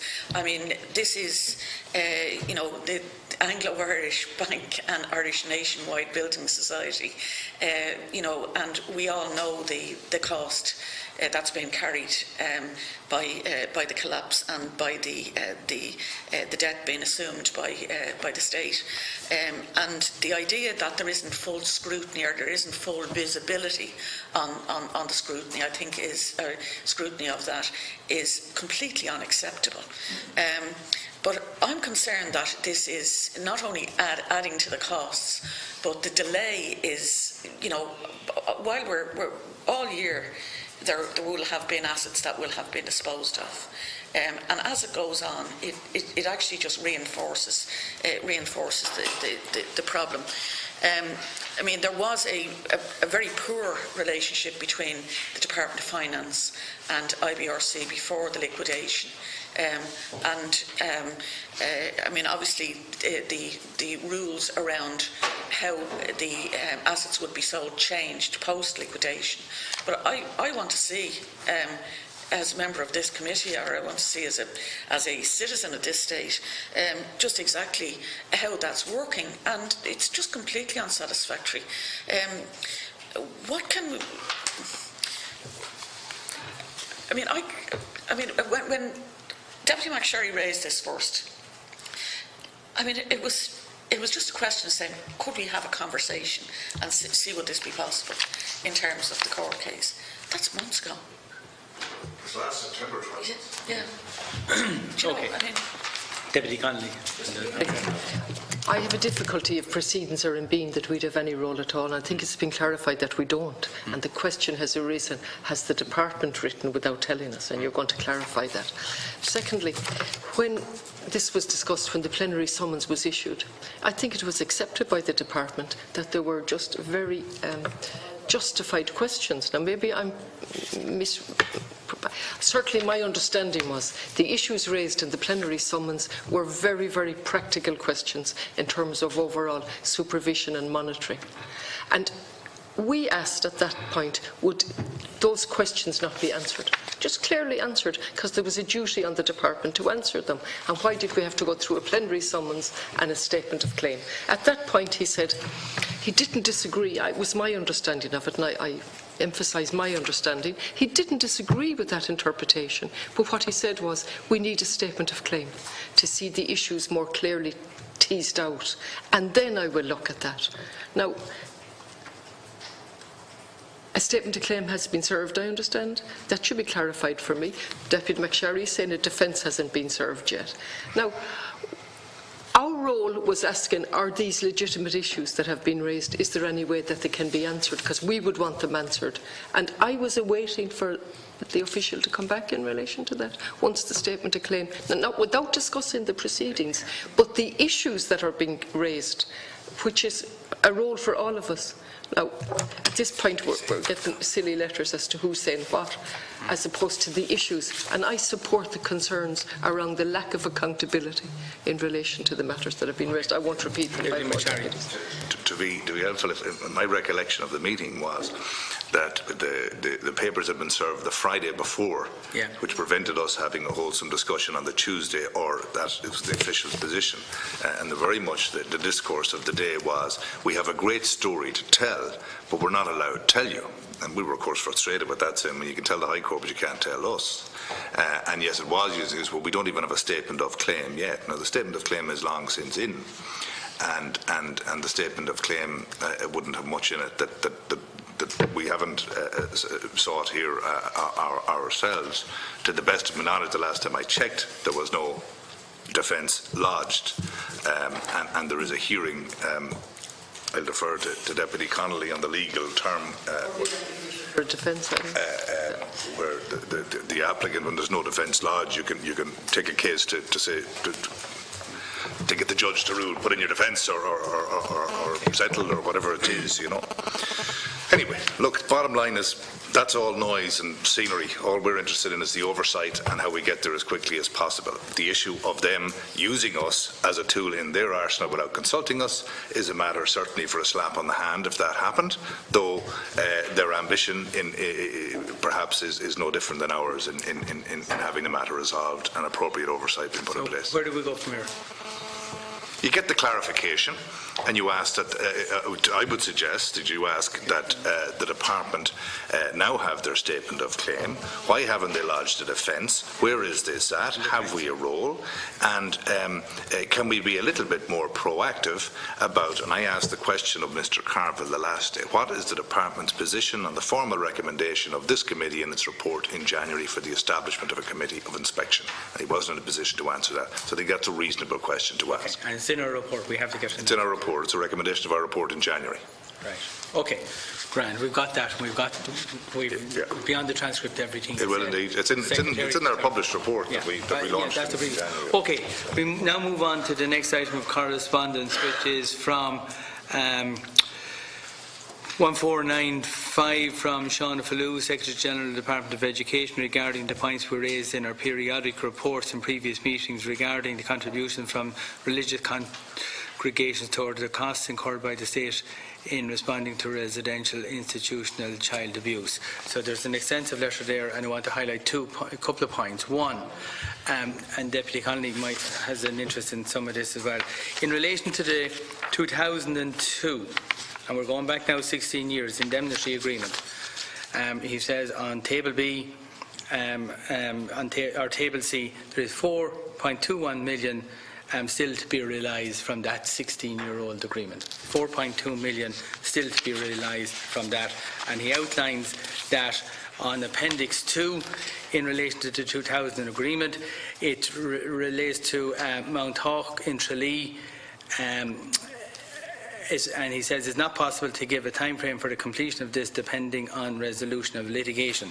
Now, the property is currently being used as a primary school, so we have the benefit of that property, but maybe not the legal title yet. The same applies to Water Park Newtown in Road Waterford, and the estimated time frame for completion of that is the end of Q3 2018, which is this weekend. He also says this weekend he'll have the matter cleared in relation to Cushgame Cappoquin, and he also says this weekend the Sacred Heart Centre in Waterford, the estimated time frame for completing of this is the end of this week. And this is the letter we received from him in July. So I propose we give him 10 days and we'd write to confirm that the timescales he gave to us of his own volition in July have been upheld. Then just to finish, in relation to the second agreement, the 2009 voluntary offer, there are still, in relation to that one, there's still outstanding monies. I think there's an outstanding cash offer of 8.8 million cash contribution remains outstanding from the Christian Brothers, and the contribution is expected to be completed before the end of this year. And in Appendix 3, in relation to the properties to be transferred as part of the 2009 voluntary agreement, and there's some items still outstanding. St Bernard's Home Group Feather Tipperary, the estimated time completion of that is this weekend. The Adult Education Centre, Ozanam Street in Waterford, to be completed by the end of this year. To be completed by this weekend, the lands at the Convent Road, Care, County Tipperary. To be completed by the end of this year, lands at Ballyjames-Duff in Cavan. Also to be completed at the end of this year, but possibly into next year, the National Rehabilitation Hospital in Dunleary. And then there's estimated time for completion the end of the year for the following items: Blahan Childcare Facility, Grace Park Road, Drumcondra, St Patrick's Primary School, Altamont Street, Westport, County Mayo, and St Dansley By in Galway. So we will want to report in 10 days' time in relation to the commitment given for those to be completed by the end of September. Did it happen? And we will want to report in January of the coming year in relation to the ones that he indicated would be completed by the end of this year. Did they happen? Bearing in mind the most recent ones are 9 years old and the older ones are 16 years old. We shouldn't be here talking about matters that should have been resolved 15 years ago, but we're not going to let it go. Unfortunately, it's just the nature of this committee. Okay? And we want to write to Mr. Fallu on that basis. Deputy Connolly. Thank you, Chair. Well, you may recall that I raised this arising from the redress board and the very detailed report from the Controller and Auditor General, and it arose from that. And we realised then that there was outstanding monies and that there were two different agreements. One, the 2002 one, which is legally enforceable, and still under that, the percentage yet to be realised is 3%. That's 4.21 million. That's from 2002, and that's a legally enforceable agreement. And then the Rhine report was published with all its stories of pain and horror, and I won't go into it. And in a different life, I was there and had the privilege of seeing it firsthand. And as a result of that, 18, they were asked again, the 18 congregations, to contribute. 15 of them did. And they came forward with a new agreement in 2009. Now, first of all, I want to thank Mr. O'Fowlu for doing his best here with all of these letters, and it certainly has improved the detail. It has taken some time, and I want to thank him. And I hope that level of clarity will continue, because it will help us to get our heads around it. And even with this level of clarity, it's difficult, because the Christian Brothers are thrown in there with the 127 million and all of that, which I'm sure the Dublin TDs might have a particular interest in. So where am I going with this? This arose, we were unaware of this, except for the general assurances that these two agreements were in place, one legal and one not legal, or one legally enforceable and the other not. And then in Galway, we have one particular one, which is symbolic, really, an industrial school up in Taylor's Hill that is empty now since certainly 2011 by the department's admission. My knowledge tells me even longer. It was functioning as a child centre. It's been empty since. Now, why I'm zoning in on this, Galway 2020 made a very positive announcement that the nuns had contributed this building as a gift to the city. And that upset me and a lot of people. Now, there's no place for emotion on this committee. But what was wrong was it was wrong. It wasn't a gift. It was part of a package from 2009. So the narrative still continued to be a false narrative right up to 2017 and 18. And that's the difficulty about openness and accountability. Had they said, and had the announcement been made through the City Council, that this was not a gift, this was part of a redress package, and particularly the 2009 one, that would have been very helpful to the narrative and very helpful to healing. Had they put the survivors top of the list, that would have also been very helpful. Now, I noticed there's a change in language today, and on the last page of Mr. O'Fowler's report, 18, we note it's been given to the, it's still not transferred, by the way, still not transferred. And if the City Council assumes ownership of the property, they plan to renovate and so on. And this will include consultation with the interested stakeholders, especially persons who were associated with the property in many previous guises. First time it's been recognised. Now, I'm going to come to a general point in a minute. Just bear with me. This is one example where this building has remained unnecessarily empty since 2009. Whatever value it had then, it's gone way down now because it's simply dilapidated. Now, while there's a positive story in that the city is going to gain, no explanation has ever been given as to why it remained empty from 2009, despite the fact that way back then the City Council, through a motion which we tabled, asked for it to be given over at that point. So that's an example, just one example, of how these agreements are implemented or not implemented with lack of monitoring over it. So, if we go to the second agreement in 2009, where 15 came forward, and subject to somebody correcting me here now, because I want to say I'm an expert with figures, 53% is the percentage yet to be realised on page 1. Yeah. 53% to be realised of that agreement, subject to a few little things. Now, I think that's totally unacceptable. This is 2018. Notwithstanding that it's not legally enforcement, they came forward willingly on the basis of what was set out in the Rhine and the results of that, and the amount of money paid by the state for the redress board, which the Controller in General might remind me. I think it was $1 billion, but subject to that being clarified. They came forward with a contribution that in 2018, 53% still has to be implemented. That's of both agreements, the 2009 agreement. 71%. Thank you. 71% then, is it? 2009. 71% of the 2009 is still outstanding, and a total then of 53%. Thanks. And then finally, we had the Carranua, which took up a lot of our time. The applications have closed since the 1st of August or the end of August. That in itself was a dreadful experience for those coming forward. The governance and so on, which we've gone into in detail, the absence of it. And still, the money for that hasn't been fully paid over, I gather, from this document. Correct. So what percentage, or what's the amount? There's 4.2 million, I think. Still outstanding. Yeah. And for what was proposed to be given to Carranua, notwithstanding that the was property value. Property value 4.2. Still outstanding. Still outstanding on the indemnity agreement. Okay. And the original agreement. And the original agreement, yeah.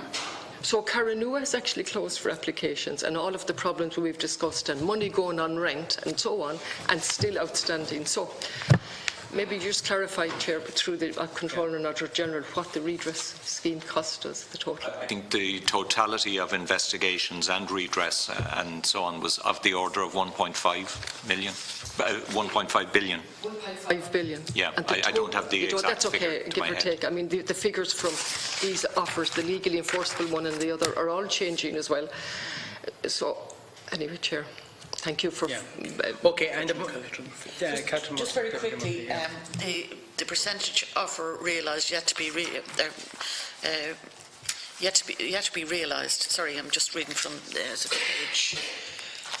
that first page of the report, the 71%. What is the monetary, or roughly, what is the monetary value of the 71%? The figure is 49 million. It's on the chart there. To be realised, 249 million is the monetary value.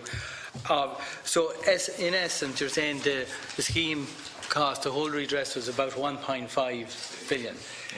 That's the total figure that has Total figure being paid over. So the total amount offered by the religious institutions was 480 million, of which 227 million has actually been realised, paid over, handed over, and also 254 million is still not yet received. So just the 1.5 billion was roughly the total cost, and of both 2002 and 2009, the total paid over is 227 million. To date. To date. Correct. Okay. And 253 promised but not yet handed over. Okay. So that's the second big issue. Okay, look, I think we've dealt with this. It's going on for years, and it crops up every so often, and we just want this matter concluded, and we want that. You know, it's money due to the state, it's money due to the... We're writing back to the department. We are, you know, giving them... Well, we said we'd write back in 10 days' time after the end of September for confirmation that all the dates given to be handed over this weekend have been dealt with, and if not, why not? And we'll also be writing to them separately in January to confirm all the commitments we gave for the end of the year. Because if you read this, it'll practically all done by Christmas. I'm hearing this now about 12 or 13 years running. I don't believe it. There's one tangential point which is perhaps not of relevance to the committee, but when I look at the Lennaboy, there's surveys, traffic surveys and so on that have to be finalised. That's irrelevant. But there's a geophysical survey that was agreed. Now, we know from the Tuam home, I understand an independent group carried out the physical survey there, the geophysical. Here, it's not clear who's carrying out the geophysical survey. From my knowledge on the ground, it is the nuns themselves or somebody on their behalf that are clarifying, that are doing that. So I'd like that clarified. It says it's agreed. If we look at the very last page, just to be precise, a geophysical survey, both were agreed by both parties. So what was agreed? Who was to carry it out? Okay. Was it under the City Council supervision? The council. So we'll ask Seán O'Flue separately in relation to that last property to specify where he gives out the heading on that section is the current or proposed use, and he gives the details of what's planned. There's costs involved in all of that, and ask him who's dealing with that and where does it come from. Okay, we can deal with that separately. The next item of correspondence is 1496, which is from Trinity College Dublin, and John Coleman, secretary to the college, when we wrote to him recently about the breakdown of the cyber crime that cost the college 790,000 from the fraud and associated costs of €184,000. And we asked for the details of that, and that happened in the Trinity Foundation. And he says that the amounts, there's still a considerable amount outstanding. What I find extraordinary in this letter is his last paragraph, where he said, I'd like to clarify the previous statement that the university has covered the loss from commercial revenues. Now, there's one set of accounts including the state revenue and commercial revenue, and here they are saying this only came from the other half, but it gets worse. And there's no loss of donor funds and no impact on the project supported by philanthropic funding. To be more specific, the amount will be funded by revenue generated by visitors to the campus to view the Book of Kells and the old library. So he's saying there has been a loss. The money that was collected from visitors who visit the Book of Kells and the old library will be used to offset that loss. An extraordinary accounting process, if I ever heard one. That's all I can say.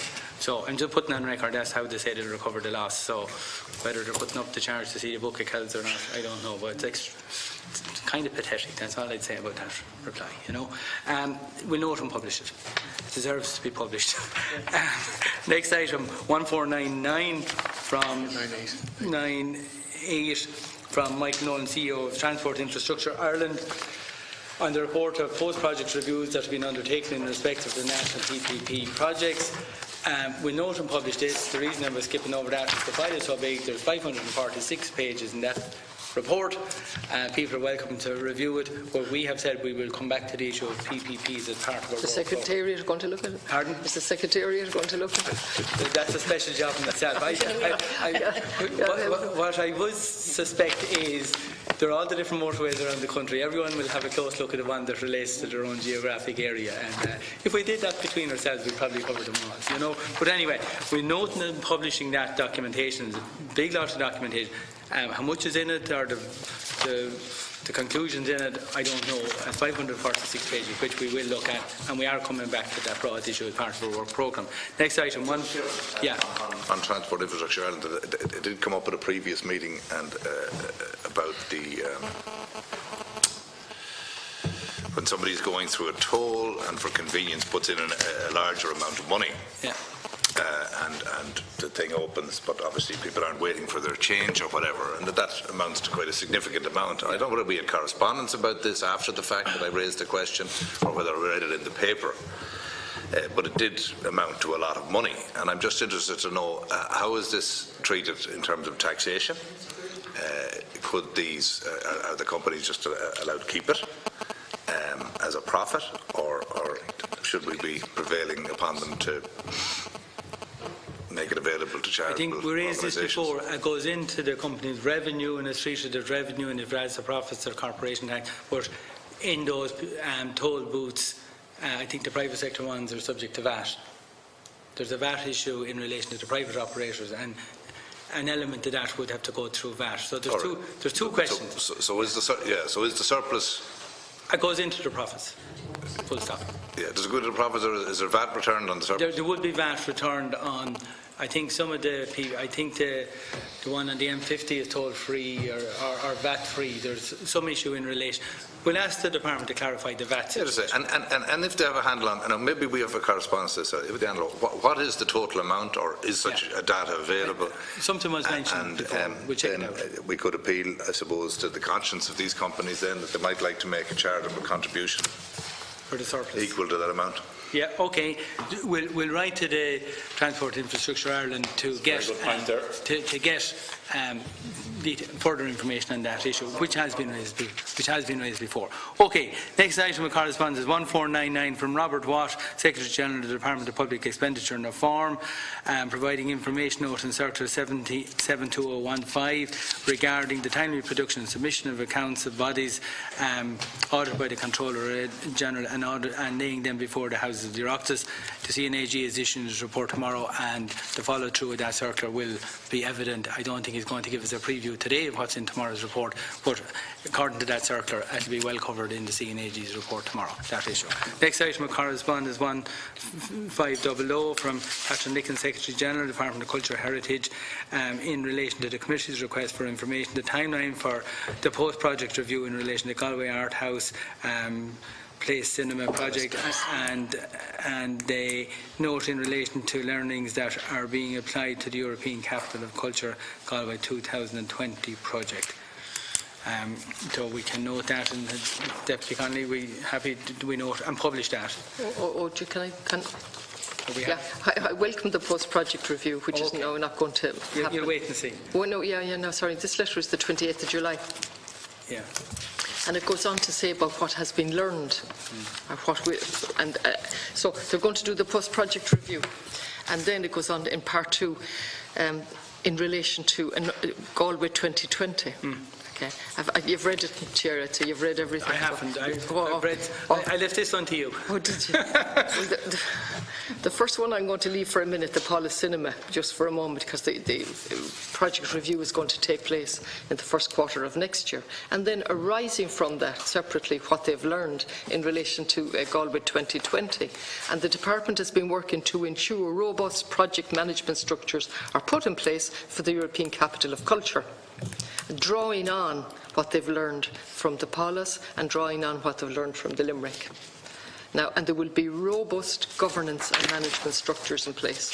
And they go on, I don't need to go into the rest of it. Now, I have serious concerns about the robust governance structures. But more importantly, an awful lot of people on the ground are serious. Now, I welcome that the Department are saying this.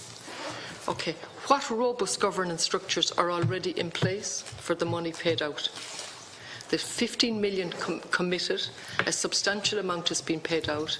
I had a dull question going back, but I'm sure money has been given since. What robust governance structures are in place? So you want us to write to the Department? I do. What's in place now? What are they going to improve on? When is it going in? And so on. Now, Chair, I don't say this out of... as you know, we're here so often, and here on Tuesday.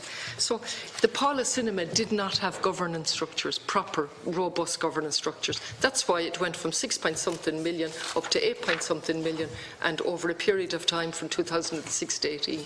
Now, in relation to this one, I checked today in relation to this. We have more people. Well, no, let's stick to the facts. The latest person to resign was the CEO. Yeah. Okay.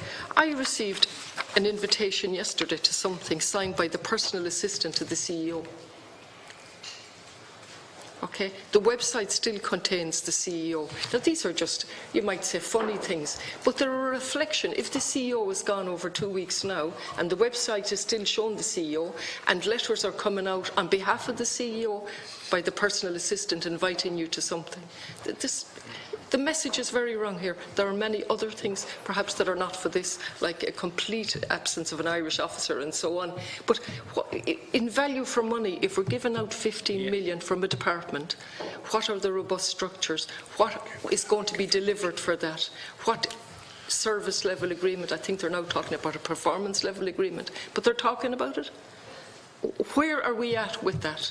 Yeah. Please. We'll write directly to the department, directly on that. Directly on that. There is a member of the department on the board of directors, so there is. And you know that official who's there, if they're a member of the board of directors, they'll be told they have a fiduciary duty to the company and can't talk to us outside of a board meeting or even tell the minister. This conflict comes in with state appointees and the state boards. And this is really important, you see, because we're talking about robust governance and then we're talking about somebody that sits on, and what is their role? Should they be on it at all? Should there be a hands-off approach and monitor it properly with proper accountability? Yeah. So I'm raising it on. I'm seriously concerned. I'm a proud Galwegian. Yeah. Don't even need to say that. Yeah. I'm proud that we've got this, but I am not proud of the absence of robust governance structures at every level. We'll write directly to the department on that, absolutely. So the next item of correspondence is 1501 from Derek Moore, Secretary General, Department of Finance, in response to the committee's request for the note on the appointment process of the Investment Committee of the NTMA. We note and publish that straightforward procedure in relation to how those appointments take place. Next item is 1502 from Fergal Costello, Department of Rural and Community Development, dated 31st of July, providing a statutory review of the Dormant Accounts Fund. I suggest we hold that over. There's a very extensive report there. We looked at the Dormant Accounts Fund here. I think it will probably come up as part of our periodic. It was one of the greatest shambles that had moved from the department to the department. Nobody cared about it. Nobody was proactive. There was commitments given out of thin air, and there's money locked up in that account. So we will consider this report and ask the people in the Secretariat who are working on the periodic report to go through this as part of that process. And we will come back to this as part of our periodic report. No, we've already reported. Oh, we've reported on this. I stand corrected. Yeah, that's the. And again, I've tried to look at this report, and the Controller and Auditor General's report told us, I think, almost 50% of the dormant fund accounts remain underused because of lack of preparedness. There have been 3 different departments, we all know this, but I still cannot get my head around the dormant funds account. I actually can't, to explain to somebody on the ground. So I really would like help on this. I'm not the Secretariat who are overburdened, but in relation to this matter, to try to bring some clarity. I've really tried. Okay, we'll put it. I have an extensive report, and I think there's so much in front of it. I didn't get to read this report yet to put it in context. So we'll hold it over and hold this over come back for next week or the following week or whenever. We'll hold this over in the meantime. Right. Next item is 1505 from Una McPhillips, who was the Acting Secretary-General, Department of Justice, on the 3rd of August, providing a response to information in relation to the implementation of the Tolling report and progress on the implementation of change in the prison service. Can we note and publish that? And I'm sure we'll come back to the Department. Deputy Kelly, yes. Can you go back up there, please? Yes. This is dated the 2nd of August. Yeah. It's like 2 months ago. Yeah, it came since July. We're only dealing with correspondence that came since July. I know. But I refer to your response, blah, blah, blah, blah. This concern was raised in consideration of correspondence on the IPS. Have we got that since?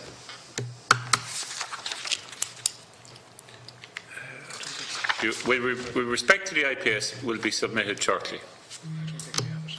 So, shortly. Can we ask the Department of Justice how short is shortly? Because that's 2 months ago. Yeah, okay. Point well taken.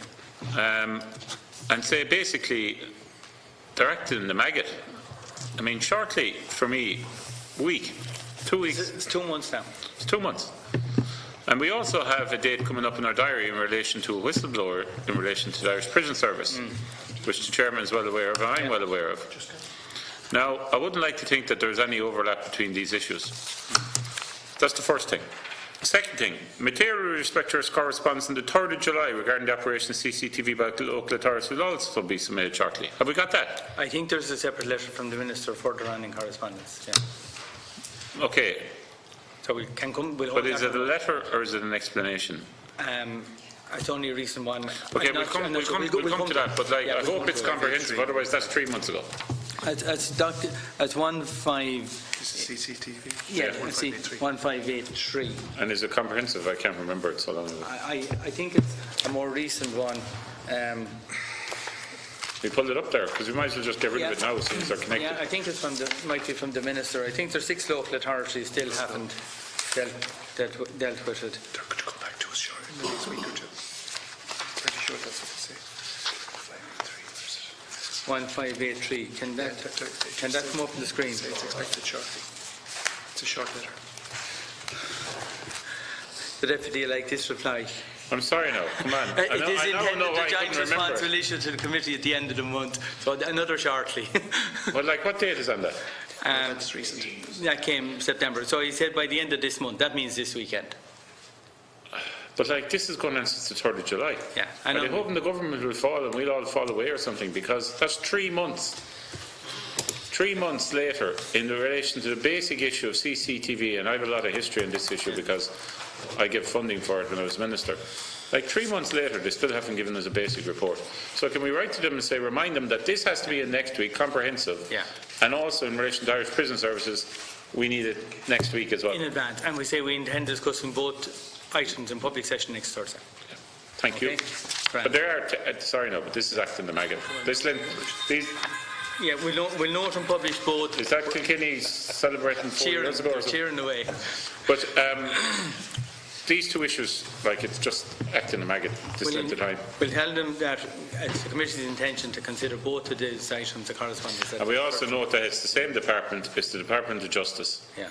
And, you know, given the previous replies to other issues in that department over the last year, they'd want to be up in their game very quickly. Okay, so with the new Secretary General. Yeah, new Secretary General from Agriculture. So we won't publish that, but we will be returning to this topic next week. Yeah, Kelly, on that, because I mean this issue has rolled on and on. Last Sunday, on the This Week programme on Radio 1, the Minister for Justice was out defending the scheme again, despite the fact that only 6 communities across this country have taken up on the CCTV schemes, putting the onus back on local communities again, not addressing the actual fundamental questions that we raised in this committee in respect of the fact of data and how it is managed. And from the interviews that was carried out with local communities, they're crying out it is an onerous task in their respect, and the questions that we raised have not been answered, and yet it's been defended still publicly as it was at the weekend. And I want to support the cause here today. It's not acceptable, and anyone standing over a scheme that has only been taken up by 6 communities across this country, it's simply not working, and that's not defendable. Okay, so we'll be back to this topic next Thursday. Okay, next item, and thank you, Deputy. Next item is 1506 from Martin Whelan on the NTMA, dated 3rd of August, providing up-to-date information requested by the committee from our previous meeting. A number of matters are covered arising from the meeting, and the topics are, and this is the National Treasury Management Agency, the funding of the debt management. It gives the cash balances, over a chart outlining cash balances from 2004 to the present date. Interesting information for those who are interested. Information in relation to the Irish Strategic Investment Fund on excluded list of projects for environmental and tobacco reasons, and that schedule is there. The next item is the amount of funding for residential housing, which, based on the next item of correspondence, the information given is inaccurate, and they corrected it with the subsequent item of correspondence. There's details there on the State Claims Agency and the list of public bodies under the remit of the State Claims Agency, the role of New Era, and details in relation to NTMA, their corporate governance. So we'll note and publish that. Very interesting information in that for some people. Okay, next item of correspondence is in relation to a similar topic, or crossover, from Robert Watt, number 1507, Department of Providing Information, note requested by the Committee in relation to the possible inclusion of local authorities and other public bodies on the General Indemnity Scheme. Mr. Watt points out that it would require a decision of the relevant minister to include local authorities in the indemnity scheme. There is a later item of correspondence we can also discuss today. Now, I have a big issue here in relation to this letter. What happened here with the State Claims Agency, when they were here, we asked about what public bodies were included on them, and they gave us a list. I think in that last item of correspondence, I asked for the main areas that were excluded, and going back to the previous correspondence, that do not come under the State Claims Agency: the university sector, the voluntary secondary school sector, the primary school sector, local authorities, chagas and semi-state bodies. And the reason I raised it was because the Section 38 agreements had recently come in under the State Claims Agency's brief, and I asked, could that not be extended to others? So that's what prompted this. And we also wrote to deeper on this issue, and the answer we got on the same issue, and I want to read a paragraph of 1507, and Secretary General says, explain that. Explain the Irish prison. Yeah, he says they're insured by the Irish public bodies, and I want to know why have we two bodies insuring state organisations, right? You know, the State Claims Agency handling their cases, and they have an insurance policy. So he said, we asked about the value for money. He said, however, the value for money provided by Irish public bodies has been examined. In April 2015, a value for money steering group was established with representatives of the County and City Managers Association, the Education and Training Board, and the Office of Government Procurement. The objective of the steering group was to oversee a value for money review by the Irish public bodies, and they concluded that, and he quotes, an aggregate level IPB is providing an insurance service that represents value for money for its members and is operated efficiently, close inverted commas. We want immediately a copy of that report. Nothing more or nothing less. No prevarication. We had separate correspondence from the lady who was involved chairing Miss Dowling, who was the chairperson of, what's the name of the organisation? It's the insurance body that looks at those figures, former. And having seen the conversation, she wished us luck. She was chairman of that board which dealt with some of those insurance issues, could never get it. And if the Section 39 or Section 38, all those hospitals can move in under the State Claims Agency, and if the State Claims Agency handle the cases, we need to, and maybe the Irish public bodies give a great service and it's very efficient, but nobody can say that except that report, and we want to see that report. We're writing back to the Secretary General, and he's to get the report because he's the one who told us about the report. I don't care whether it's, well, I'll tell you where it comes in. It comes in under the Office of Government Procurement, and it comes in under the City and County Managers Association, and it comes in under the ETBs. So I don't care who gives it to us, but Robert Watt is to secure that report for this committee, and it will tell us whether there's value for money, and it'll deal with the whole issue of claims to local authorities, State claims agencies handle the central ones. We need to see that. And it's not just about local authorities. Can I note 152C at the same time, because we've already looked at that? And we'll note 152C, which was 22C, which was a related item that we've discussed on that as well. Next item of correspondence, and I know some of it is a bit slow to go through, and it's another minute from the Minister of Finance and Public Expenditure and Reform in response to the Committee's periodic report for a previous periodic report. I think this is 3 of them. We'll hold over for a separate item if people have had time to study those 3 items in the meantime. So we'll hold that over to next week. Next item of correspondence is 1512 from the Taoiseach, the Oireachtas dated 2nd of August, responding to the Committee's concern in relation to data protection issues impacting on inquiries and commissions of investigation. The Taoiseach advises that he has referred the matter to the Attorney General. So can we note and publish that letter from the Taoiseach? We raised this, I think the Cook report or somebody raised that issue with us, and we pass it on to the Taoiseach to be considered in terms of the terms of reference if there's going to be data protection issues. Next item of correspondence is from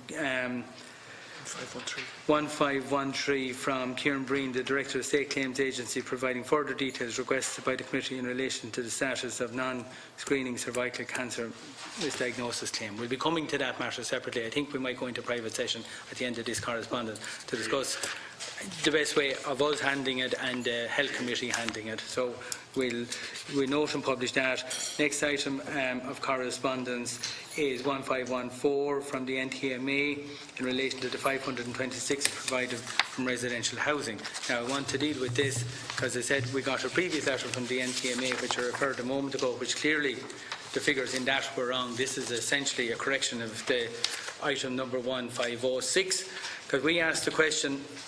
They told us when they were here, the NTMA, they said that we asked regarding the 526 million for residential housing, and noting the number of houses delivered by the end of 2017 and the projected numbers for each year from 2021 from this investment. This was as part of the Ireland Strategic Investment Fund, which is under the NTMA. They told us at the meeting they had allocated 526 million. We asked how many houses did it build by the end of 17, and the reply, reference number 1506, says throughout though the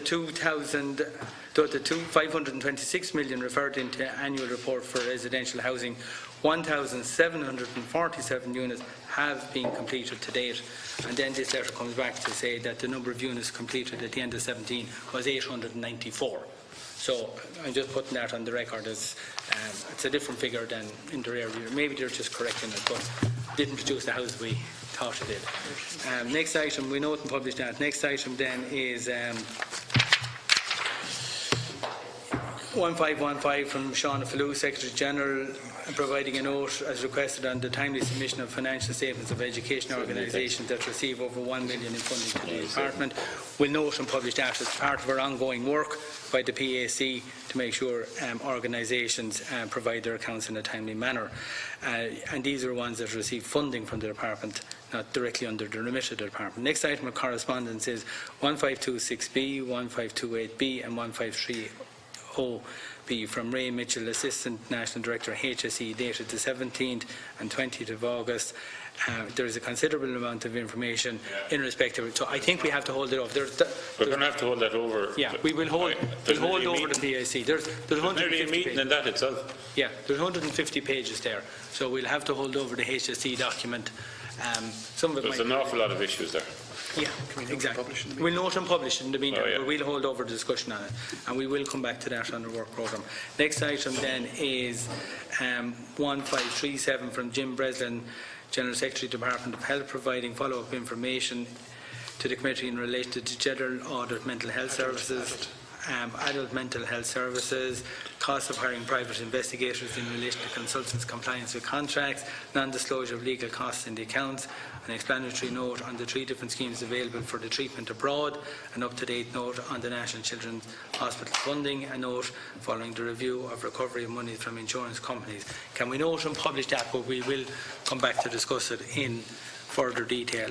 We'll keep it on our work programme as part of the Department of Health and HSE correspondence. So we'll note and publish that, we'll come back to it. Next item is 1538 from Ray Mitchell of the HSE, providing follow-up information regarding the quality assurance visits to include minutes of discussions and final reports submitted following the visit, presuming in connection with the cervical check. So we'll include that as part of our further discussion.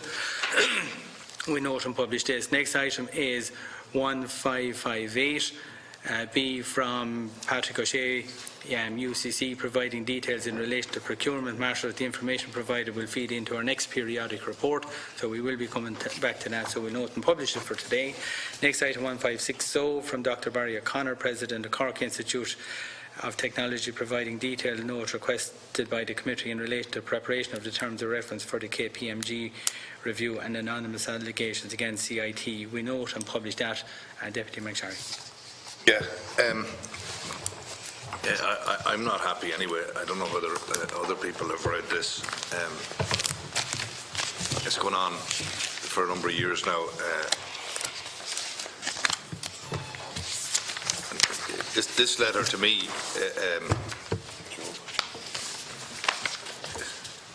it's as if they weren't here at all, would be my view on this letter. Okay. So the issues we have is that the KPMG, we have disclosures. People mentioned in the disclosures being responsible for providing legal briefs to companies to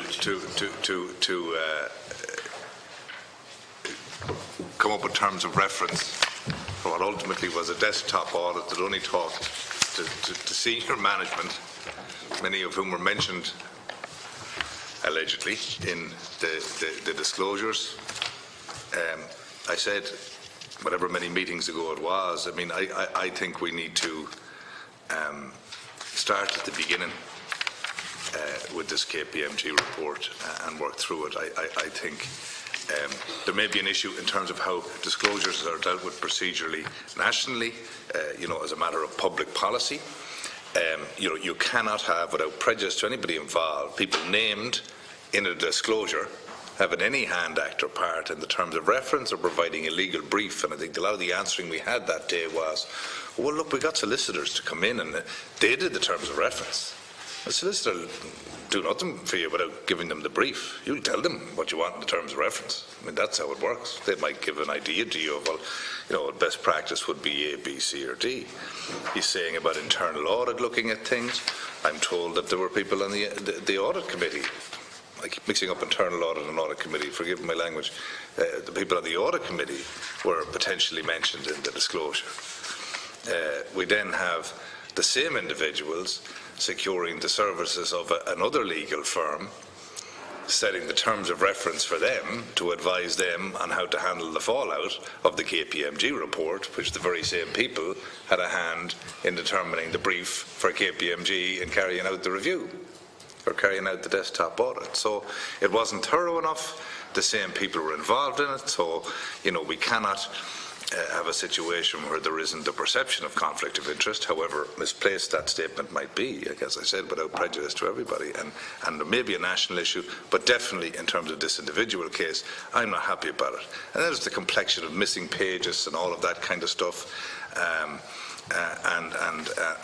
the fact that the same people, in some instances at least, mentioned in the disclosures are the people investigating themselves. So, in a sentence, CIT, in effect, are investigating themselves, and that's not right. And I don't think that we can sit comfortably and say, well, that matter is dealt with. So, I think we need to start from the beginning.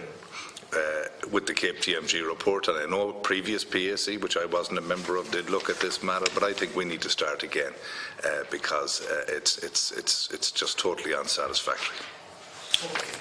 So part of our third level, Deputy Kelly. And CIT, do you want to speak in that one? Yeah. CIT is the gift that keeps on giving. Yeah. I mean, this is, I'm sorry, but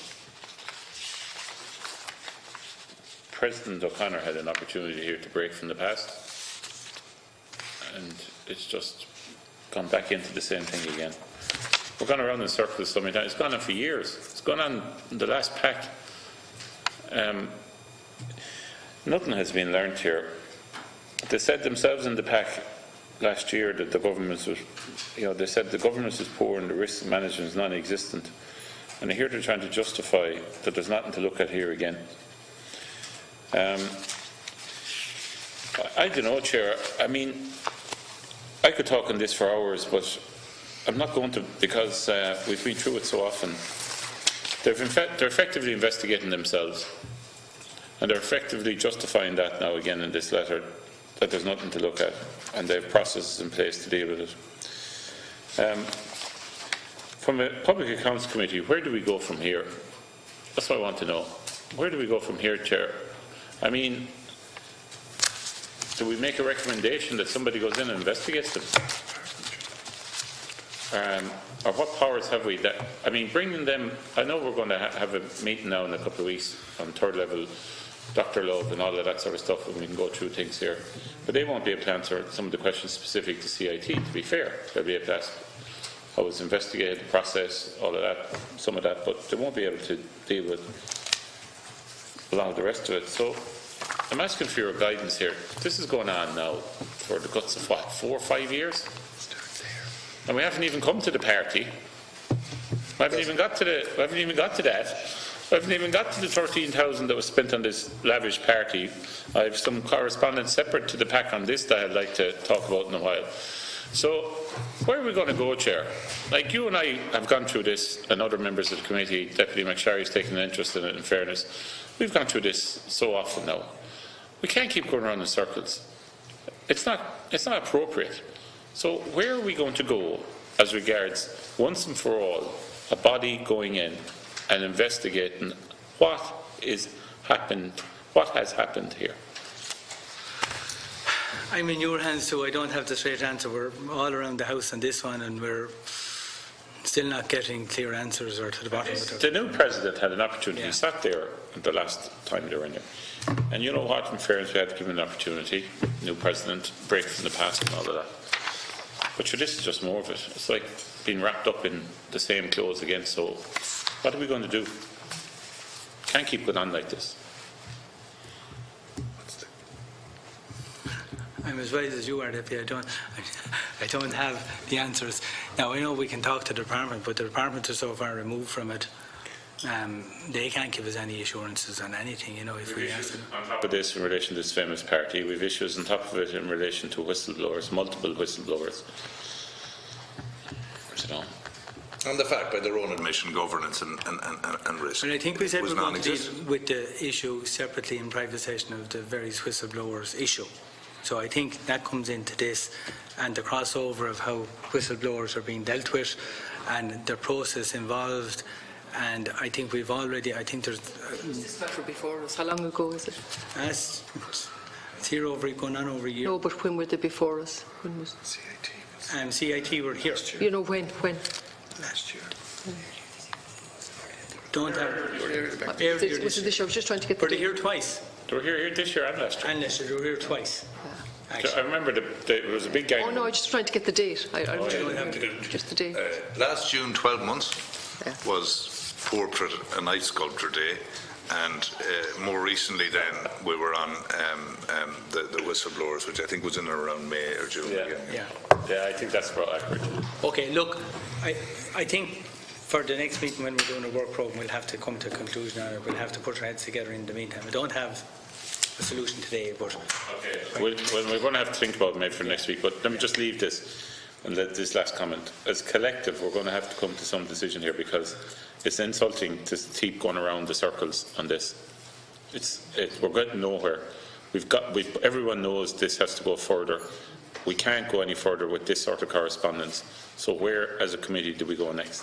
I wonder, between now and the next meeting or whatever, if I mean, we can all give thought ourselves to what options we have in terms of recommendations we could make. I mean, obviously, we can only make recommendations. It's a matter for others to enforce that they're carried out. But what are the options of things we could? I mean, Deputy Kerry and I were talking, I mean, could we recommend that the senior counsel goes in and looks at all of this stuff? Is there some other sort of inquiry that we should be recommending? Is there another sort of investigation we should have been recommending? Because certainly how it is at the moment is everybody is claiming plausible deniability based on a process. Maybe it's the process that's flawed. That's what, as I said at the outset.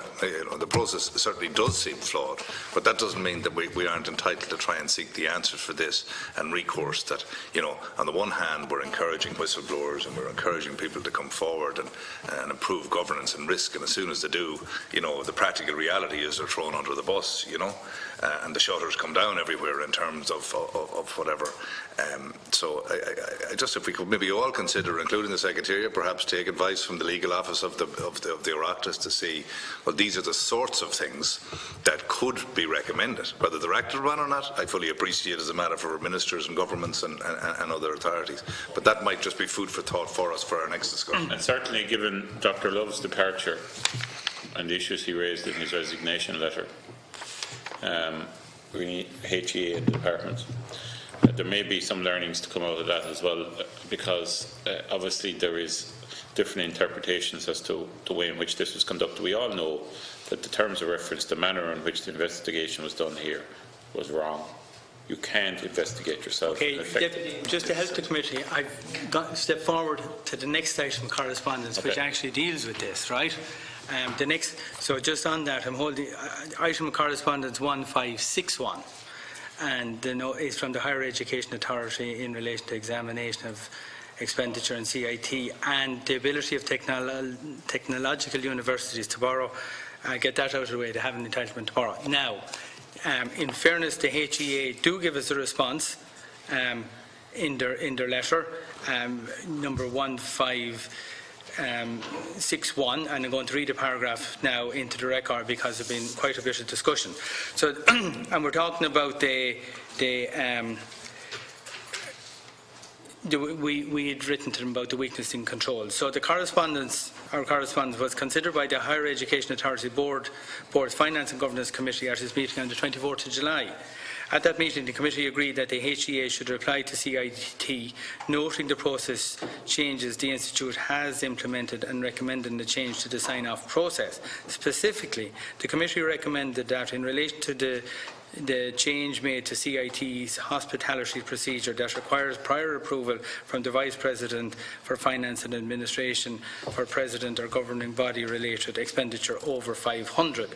The committee was of the view, and that's the HEA Board Finance and Governance Committee is of the view, that it would be more appropriate for such expenditure to be signed off by the Chairman of the Governing Body's Finance Committee. A letter issued to that effect to the CIT on the 29th of August 2018. In relation to the amount of expenditure incurred for these events that the HEA considers was not subject to appropriate controls, approximately 6,700, the HEA is currently considering the most appropriate means of recouping this money from CIT. So in fairness, had I read that before the conversation started, there's a system in place, at least somebody's doing something. How 6,700 will affect the CIT, but there's a very strong point being made here as a result of the ongoing discussions in relation to that particular function. And we now have, for the first time at national level, we have through the HEA, they're going to specifically recoup money that in their view was not subject to appropriate control. Small victory, but there's a matter of principle established here, and I think that matter of principle now has to be widely circulated, that where the HEA or other bodies come to the conclusion that the expenditure was not subject to appropriate control, it will have to be recouped from the body.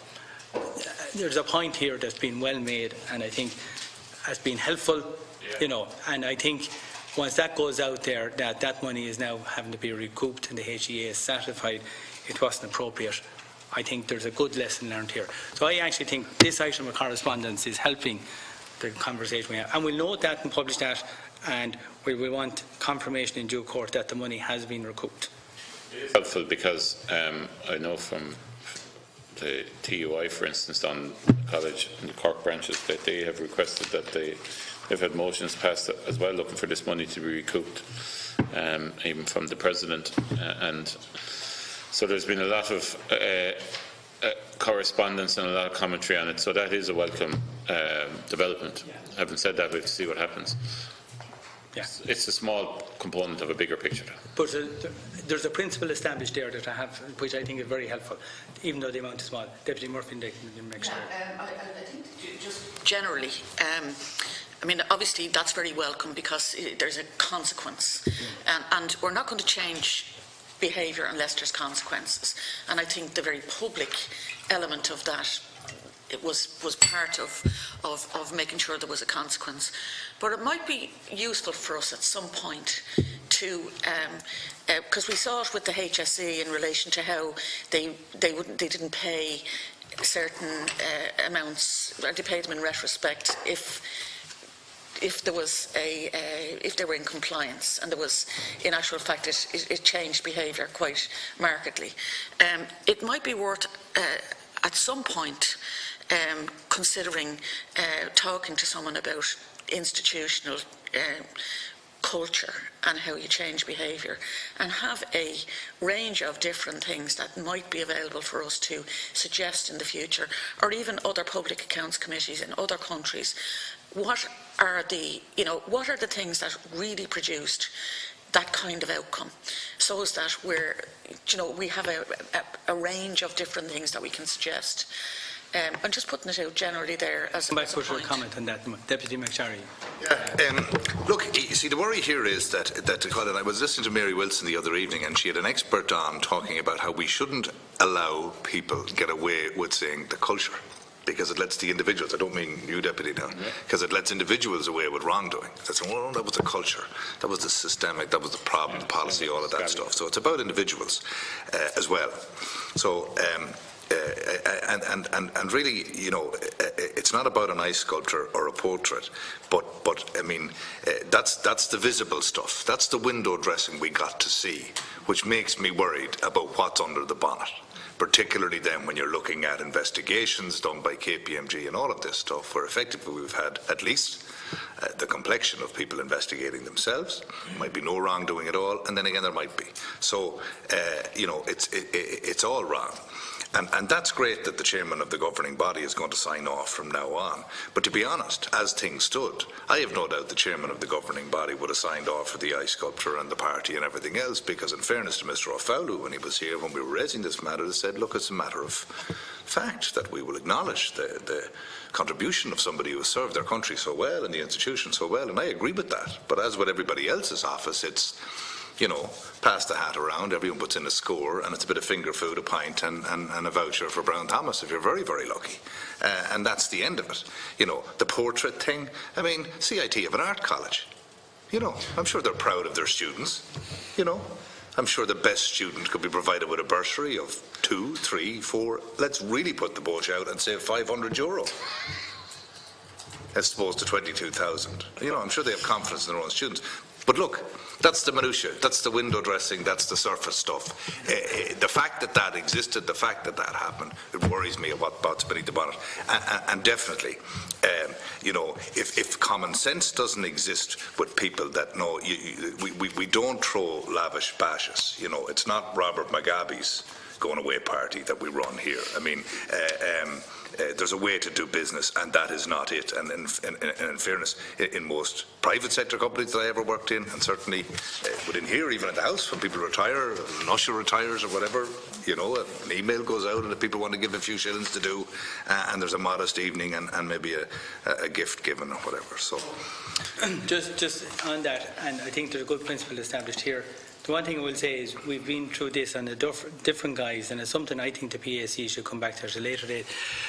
The late submission of accounts by various organisations like the ETBs and all that were very dilatory in the past. However, the HSE, the Section 38 and 39 organisations had a very poor record in submitting audited accounts, and the former Tony O'Brien, who is the former Chief Executive of the HSE, thanked the Public Accounts Committee for putting the boot in, if you like to call it, on that issue about the list, and it allowed him go to every one of them and say, unless you get your accounts into us in a timely manner, we will hold up your funding for the current year. And lo and behold, 100% compliance. And in other words, there was a consequence to the board. I would suggest that any time we would suggest a sanction on an organisation for a corporate cultural issue or something that's under the remit of the board, any sanction should actually be directed at the board members, not out of the service that's provided. And if a board is implied to do a job and they all get their couple of grand each year and they don't do their job, well, they didn't do their job, and there should be consequences at board level. And I think if the board send down the right message through the chief executive, it's remarkable what will happen down the line. Anyway, that's a broader issue, but we will come back again. I'll move on. Next item of correspondence. Check. Yeah. I'm just a bit concerned about when Dr. Love is leaving. We think it's the end of October. I think it's the end of October. No, I think that date is there. Well, before the day is out, we'll ask the secretary to make direct contact and come back. I think you'll find out the date is earlier. Yeah, no, we are told in writing it's the end of October. But that could mean there could be leave to be taken before. Now you're hurling. Now you know what I'm talking about. What? Now you know what I'm talking about. Okay, and we'd see that happen. So before he actually leaves the building. Okay. Now, next item of correspondence, 1562. We noted 1561, which I've just read out and published that. 1562 is from Clare Campbell Government Accounting Unit in relation to the OECD meeting, which I attended on behalf of the committee yesterday in relation to government accounting. We noted and published that, and I attended that. Next item, 1584 from Paul McGowan, Chairperson and Commissioner of Regulation of Utilities, dated the 19th of September 2018, providing information requested by the committee regarding a report by Windoware Ireland and the Commission's role on the function. 1584. You've skipped that. I skipped a page. Okay, well, I'll stick with this and go back in a moment. Oh yeah, because we had dealt with the one for Waterford earlier. So I still have 1584B up there. You'll understand the reason I jumped to this one. It's a report from Windoware Ireland and the Commission's role on our function regarding an electricity substation in County Laois. The matters under dispute are ultimately policy issues which are not within the remit of the committee. I therefore propose we note and publish the item, forward a copy to those who raised the matter, but that we agree that this committee's consideration of the matter is closed. If there are any outstanding matters, they could possibly be taken up with the relevant sectoral committee if they're willing to do so. So we'll agree to that and send them the correspondence and note and publish that. So I'm now back to item number 1567, 1568, 1569 and 1570, received from the Department of Public Expenditure in Reform, informing us of different dates in August and September, informing the Committee of changes in accounting officers in the Public Appointment Service, the Department of Agriculture, Food and the Marine, the Department of Justice and Equality and the Irish Prison Service and An Garda Síochána. So we note and publish all those. Next item is 1568 from Seamus McCarthy, Controller and Auditor General, dated the 6th of September. That is a copy of a letter sent to the Chair of the Finance Committee regarding the collapse of Cullinane Group and public-private partnership. So we note and publish that, and the Finance Committee was dealing specifically with that, and we won't duplicate that. Had special meetings on it, so we won't duplicate their work, so we'll note and publish that. Next item then is correspondence 1588 from Kevin McHugh, Director of Dublin City Centre Citizens Information Service, regarding the proposed dissolution of the Dublin City Centre Citizens Information Service Company by the Citizens Information Board. The matter was raised before regarding the restructuring of the Citizens Information Service. It's an ongoing issue. While members may have their views on this, it's not a PAC matter, so I would recommend if people want to raise this matter that they can raise it with the relevant sectoral committee or in the Dáil Chamber or with the Line Minister, and the issue of value for money can be looked at in terms of future financial statements, and I think at this stage we'll just note and publish that information. I just want to thank actually the huge effort that went behind that letter. Yeah, it's a massive letter. Massive letter. All of the issues they've highlighted and that they've brought to our attention, and clearly you're saying it's not for us, but really a huge effort has gone into that. There's a lot of sense behind that letter and a lot of the facts, and I'd just like to acknowledge. Which is the line committee dealing with Citizens Information Centre? Is it Justice or Social Protection? Social Protection. I think we'll forward this directly to them for their whatever action they consider appropriate, because as you said, it's very comprehensive and extensive, and perhaps they've got it already and perhaps they haven't, but I think we should forward it to that committee for their attention, and whatever action they deem appropriate on the matter. Next item of correspondence is 1590 from Niall Murray, Director of the Abbey Theatre, providing clarification to evidence provided to the committee. We know we published that. The follow through to the public meeting. Next item of correspondence 1593 from Deputy Mick Wallace, dated 21st of September, requesting the committee to make inquiries with NAMA regarding their project Nonce. The Secretariat have requested follow-up from NAMA following last week's meeting, and the queries raised by the Deputy are included. He was obviously watching last week's meeting closely, and those issues we have already been in contact as a result of last week's meeting. Now, next section of correspondence is C. These are from private individuals. They're not anything got to do with previous public meetings as such in terms of accounting office. Now, Did you go straight through? Did you deal with the letter in relation to thalidomide? No, that's okay. I just was. No, it was just in my list. Yeah, that's on your list. It's a part of the next batch of correspondence.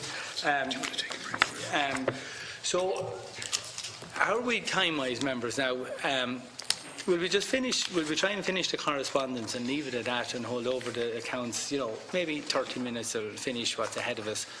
But to decide our work programme, I think is very important. The only thing I'd say in the work programme, and I'd be guided by this, is we have the work programme for next week, which is Teagasc. The following week is OPW and deeper. However, I would suggest we have a special discussion on the work programme next week.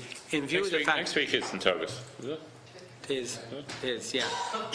In view of the fact that the CNAG will be issuing his report, and we'll have it over the weekend, or we'll have it well in advance, and there may, and I don't know, and I'm sure he's not going to tell us what's in the report, but there may be some issues that will jump out at us that might require our immediate discussion next Thursday. So I think, apart from what's in front of us now, some other issues might come to light in that report that require, urgent attention. So I think, just on that basis only, that the report is imminent this weekend. And Mr. Love availability, presumably. And we'll have that clarified. Yeah. And if it's an early meeting, we'll send out a separate information to the members. So we'll proceed with the we'll proceed with the correspondence as best we can. So I'm now into the category C, correspondence from private individuals. Correspondence 1485 is from an individual dated the 14th July, requesting the committee to make inquiries with the HSE in relation to waiting lists for child psychological assessment. The individual has not been able to to get a response from the disability manager. I propose we advise the individual to use the HSE complaints. No, I don't propose that. So how do we, it's not a matter for the PAC, so the health only in the last week about just how difficult it is to get services, and it was pretty stark stuff. I mean, wherever we send it, I think we should certainly write to the Minister as well. I think we write directly to the Minister. Even though it's not on, and it's not for us to follow, and if any member wants to follow it up by way of their own PQ, please do so. So we are going to note this, we're going to write to the Minister, enclosing the correspondence, asking it to get urgent attention. And by the way, if any member wants to follow it up with their own PQ system, you're free to do so. Whatever response we get, does that then go back to the person who sent in the letter? Yeah, and we will send back a response from the Minister. But it's not, other than that, we won't be able to actively pursue current waiting lists. That's straying into the job of the Health Committee at this stage. Okay, next item 1491 from Marc Griffin, Secretary General, Department of Communication, Climate and Action. Enclosing information as requested by the committee regarding what appears to be a far from complete remediation at a landfill site in Whitestown, County Wicklow. I recommend members read this. Has any member any comment on this, or should we write to 1491? Let me just look at that one. Can we get it up on the screen?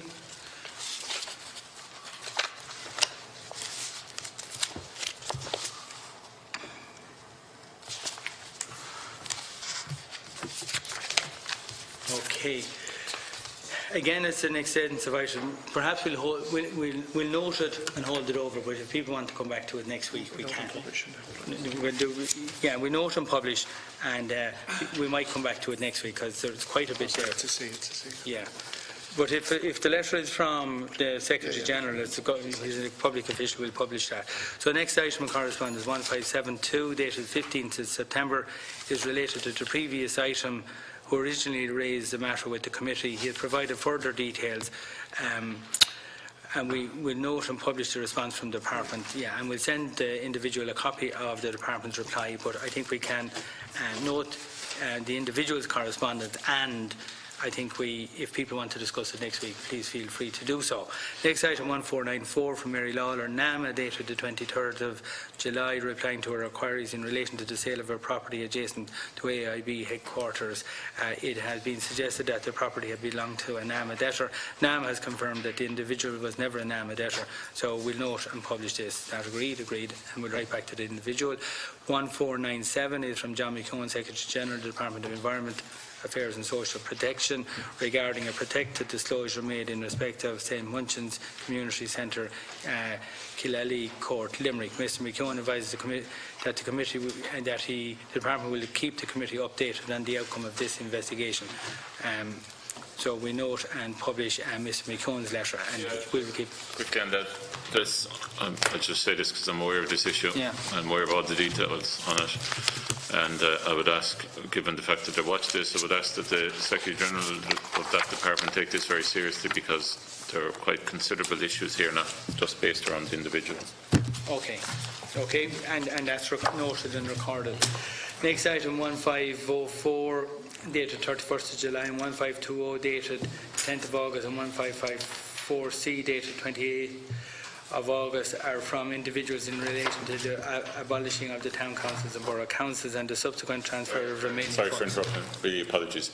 Just also want noted that the individual who is the subject of that disclosure, that obviously his terms of employment and conditions of employment not be altered while it be investigated, and any attempts to remove him from his position, we as a committee obviously would be asking questions if that was done. Okay, thanks. That's agreed. Yeah, and that's the legislation. I know that, but just. But we're restating it. Yeah.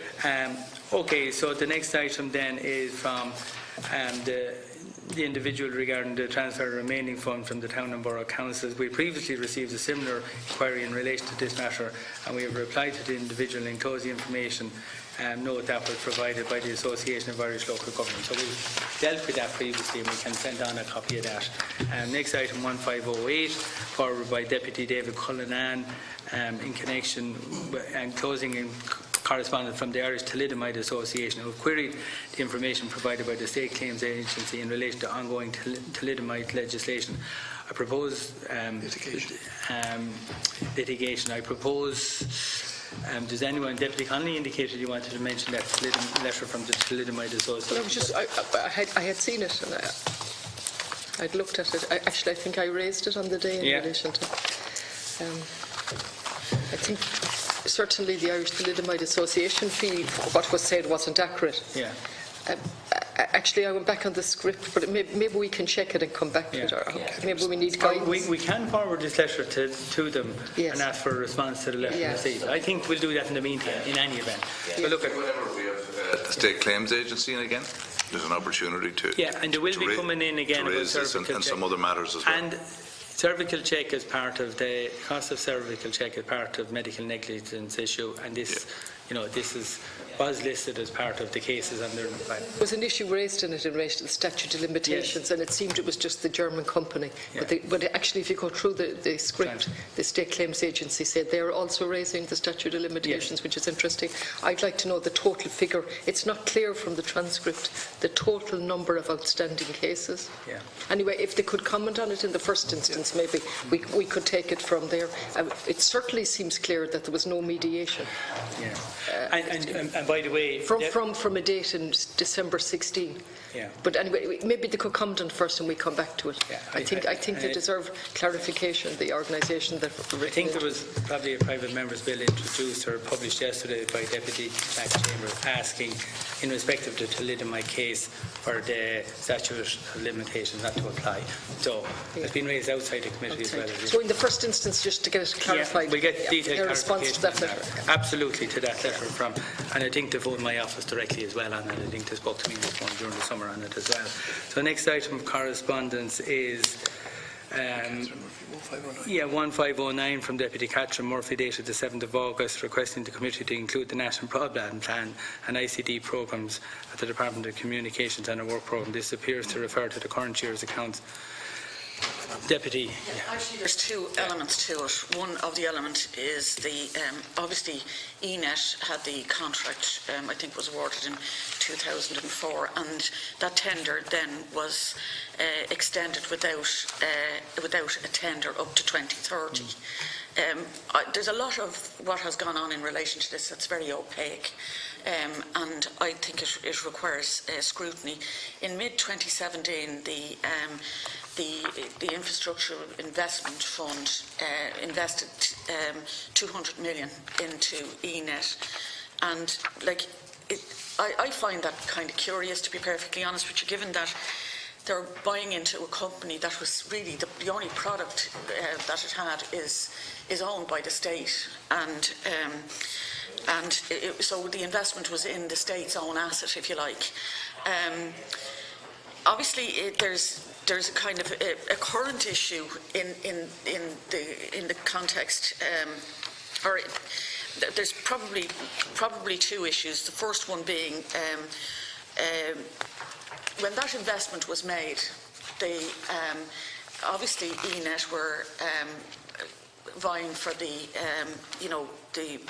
broadband contract, and it's not clear which came first, if you like, and I think that is something that we need to know, because I mean, obviously it would have had a bearing on the investment, but I mean, the broadband issue has been a huge source of frustration for a long time, given that there's been much promised and the rollout has been hugely disappointing outside of major urban centres. There's an awful lot of money has been invested. It's quite opaque, and I think there's certainly a need for scrutiny into what has happened, but we're now at the point where and it is a current issue, where there's only one tender, and we talk about competitive tendering and the need for competitive tendering, and the same company, it has changed quite. The people who've made the tender have changed quite considerably over time. I don't know if we can look at that particular aspect, but it's happening in real time. And the problem is that it's Artivo were involved.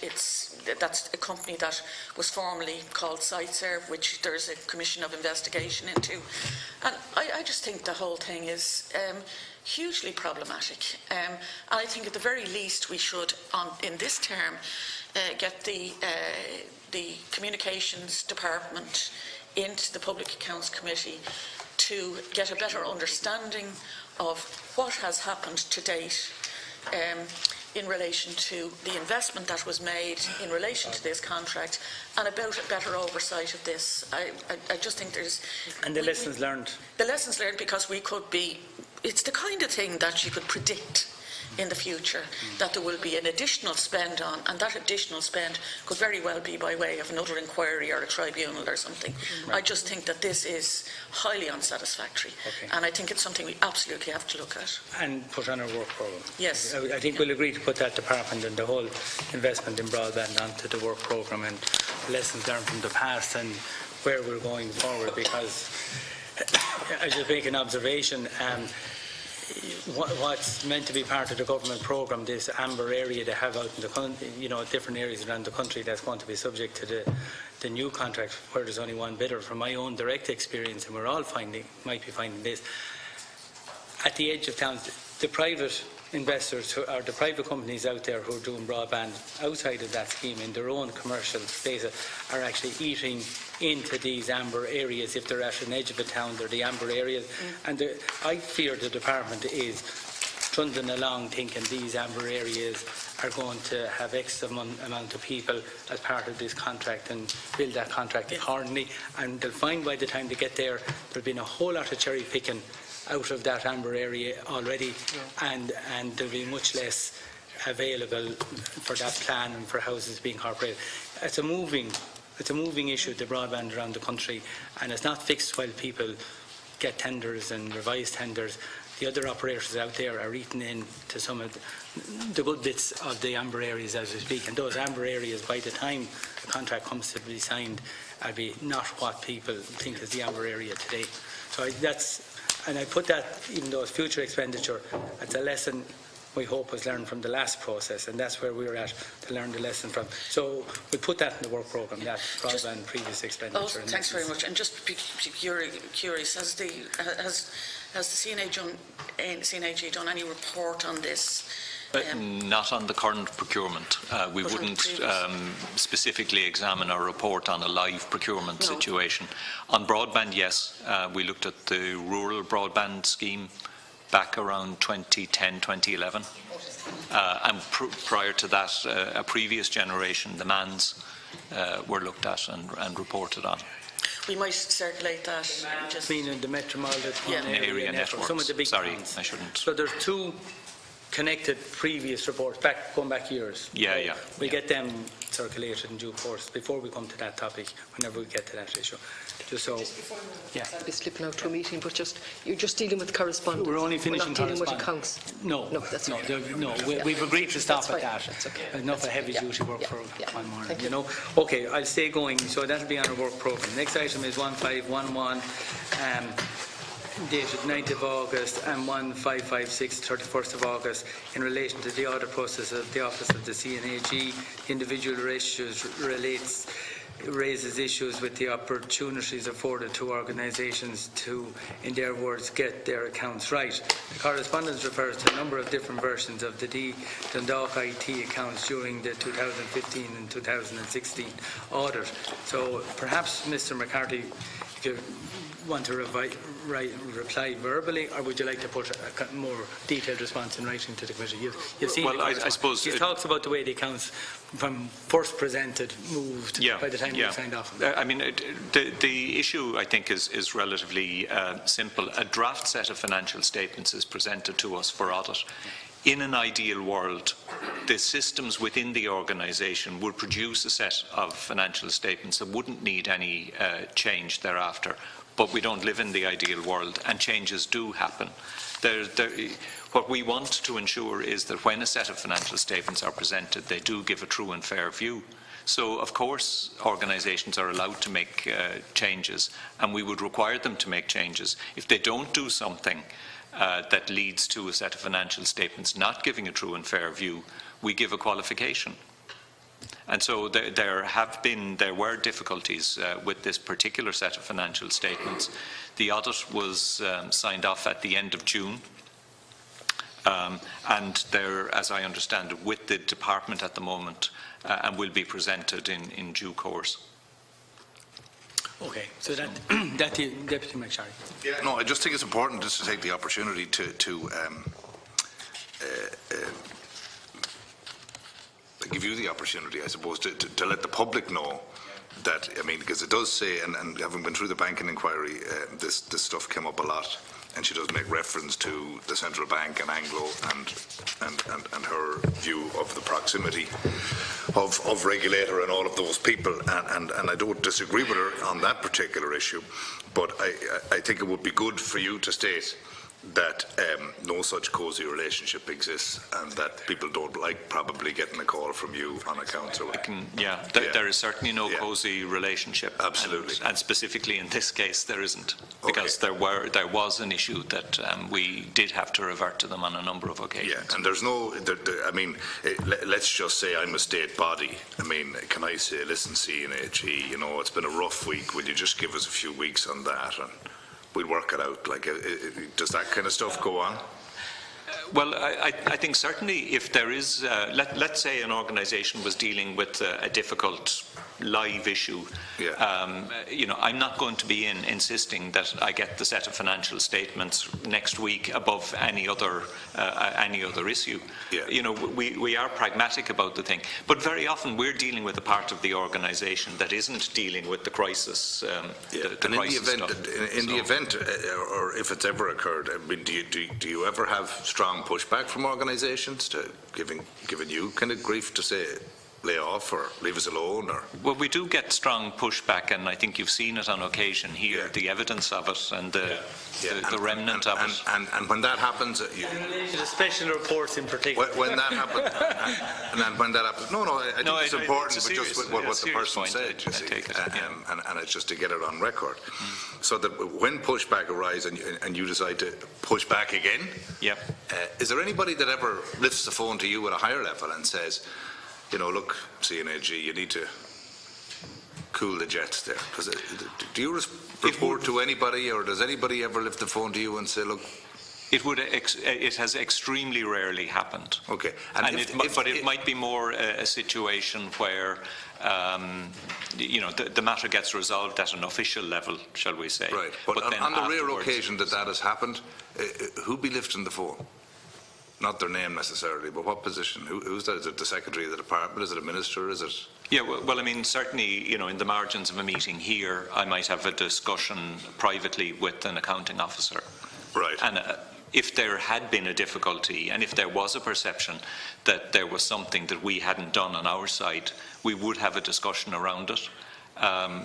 We always endeavour to ensure that what we're doing is fully professional, that we're responsive, that we're not the cause of delays, although sometimes there can be delays on our side because, let's say, there's pressure of work.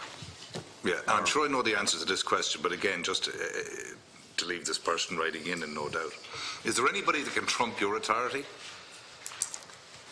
In what respect? In respect of an audit, in respect of your work on behalf of the state, is there anybody that can trump your authority and say, look, listen, let's not do that report? No, absolutely not. Absolutely not. Is the legal authority to audit what you're talking about? Of course. Full authority.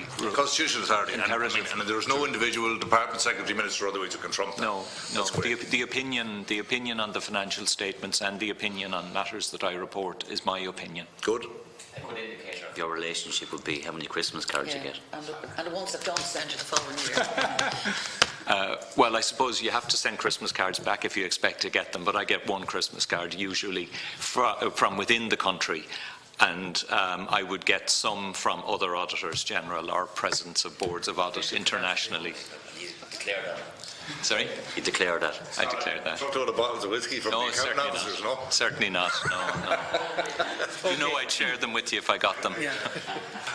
Okay, so that's that, and we will write back to the individual who wrote to us, giving that individual a copy of the transcript of the discussion that took place by way. Yeah, and I think that when the accounts are presented, there'll be an opportunity to comment further. Okay. Yeah. Next item, 1522, from an individual in relation to insurance costs for local authorities. This matter was raised.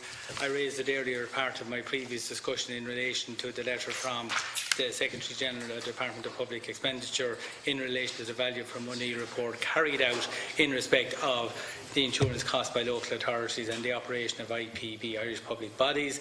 A report was published, hasn't been circulated. We have insisted we get a copy of that. And by the way, this item of correspondence goes on to say that this person who would have knowledge of the area and would have knowledge of the Personal Injuries Assessment Board had written to us separately when they heard our conversation the last day, saying that they had sought a copy of that report. It went as far as the Information Commissioner, who found in the person's favour in 2017, and Irish Public Bodies have applied to the High Court for a hearing other than in public, in private hearing, which is listed for next month, to prevent that report being issued. So we're insisting DPAR issued that report. Somebody else wants to take High Court actions, that's nothing to do with us. So that has come to us separately as well. Next item of correspondence is correspondence that's referred to the one from Pascal Donoghue, which I mentioned earlier. Next item is a 1523 sent to the Minister of Finance from an individual dated the 15th of August regarding publishing of pension arrangements for the President. We noted, no discussion please. Next item, correspondence dated 1527, dated the 17th of August, and the 15th of, and 1543C dated the 28th of August, requesting the committee to investigate the GoSafe contract and value for money and offering to attend the meeting. We previously made inquiries with the Department of Justice, Equality and Garda Síochána on foot of the report submitted by the correspondent. The replies were received and forwarded to the individual. The individual has offered to meet with the committee. While there appears to be some validity in the points made by the correspondents that outsourcing of this service is a policy matter for the government and it is therefore outside the remit of the committee, I think we have brought the matter as far as possible. With CNHE, you reported on this issue previously, I think. I did a number of years ago. Yeah, so there's a previous report. So at this stage, if he wants to take up any policy issues in relation to that matter, we'd refer him to the Transport Committee for whatever action they deem appropriate. Next item 1533, received from an individual dated 20th of August. In relation to a query from the committee on foot of our correspondence regarding the timely presentation of accounts. Since the end of September 2016, this body has been incorporated into Dublin City University. But that's the old St. Pat's institution or something like that. Anyway, it's just, we note it. That's all we need to do. There's no issue there. 1534 from an individual dated the 20th of August inquiring about President's expenses. We noted and we're not discussing it. Item number 1535C from Deputy David Cullinane in relation to Dr. Graham Love. We've discussed that at length, so we note that. Correspondence 1539 from an individual dated the 15th of August regarding presidential remuneration. We note it and we won't discuss it. Correspondence 1540C from an individual dated 23rd of August inquiring about the costs associated with the inquiry into relation to the Midland Regional Hospital and PRG investigation into Portlaoise. I propose we write to the HSE for detailed information note on the direct and indirect costs associated with this matter. Is that agreed? We write that letter. Next item, correspondence 1541C from John Devitt, Chief Executive Transparency Ireland, dated the 27th of August, providing information in relation to their Integrity at Work programme, the Speak Up Report 2017 and Protected Disclosures Act. Can we agree to note and publish this correspondence? Is that agreed? He's offered to meet the committee and it's something we'll consider as part of our work programme into the future. So we'll keep it on the list for consideration. Next item 1553, 1555 and 1559 and 1564 from an individual requesting confirmation that the government did not incur expenses arising from the recent visit of the Pope to Ireland. I propose we request an information note from the Department of the Taoiseach or Department of Public Expenditure as appropriate. Is that agreed? Agreed. Next item 1565 from Deputy David Cullinane regarding a proposed invitation to Dr. Scally in relation to his report. We'll deal with that separately as to how we deal with the cervical cancer issue in terms of our role versus the Health Committee's role. Next, we note that. Next item 1580 from myself proposing the committee would examine vote 1. No further discussion, please. Next item 1581 dated the 18th of September from Grania Connolly, looking for clarification on whether or not she is needed for next week's meeting of cervical check, which was this week's meeting, but we're rescheduling that, so we'll hold her offer to attend open until we finalise that work programme and the date for that next meeting.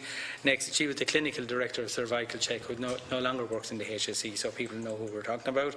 Next item, correspondence 1516, 1517, 1573 and 1574 from an individual in relation to a previous HSE HR inquiry. The items are further to previous correspondence that was dealt with at our meeting in July, and it was agreed to ask the HSE to respond. The HSE wrote to us on the matter and advised that an agreement was concluded between the staff panel and unions and HSE under the aegis of the National Joint Committee in May 2015, and the Corporate Employer Relations Service notified all divisions of the HSE and Section 38 agency of the provisions of the agreement and the necessity of advising those who have been unsuccessful in their application for regularisation or who had otherwise not received any outcome of their application. I proposed to send the HSE response to the individual, and if they want to come back to us with further information, they're free to do so, because while all those wonderful provisions happened at national level, at a period from the individual who writes to us, staff members on the ground never got the information and they weren't aware of this programme. And while Employee Relations Services and corporate committees and joint committees and all of those said it was all in order.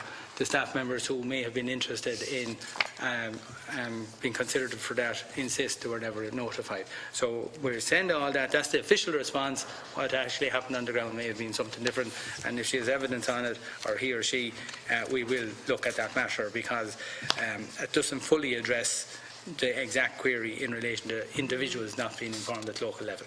Next item 1576 from an individual dated 30th of August who alleges unauthorised state aid is paid to the Department of Agriculture and Food and the Marine State Aid to Horse Sport Ireland. I propose we request a response from the department. They don't like giving money to Horse Sport Ireland, so we get a response from the department.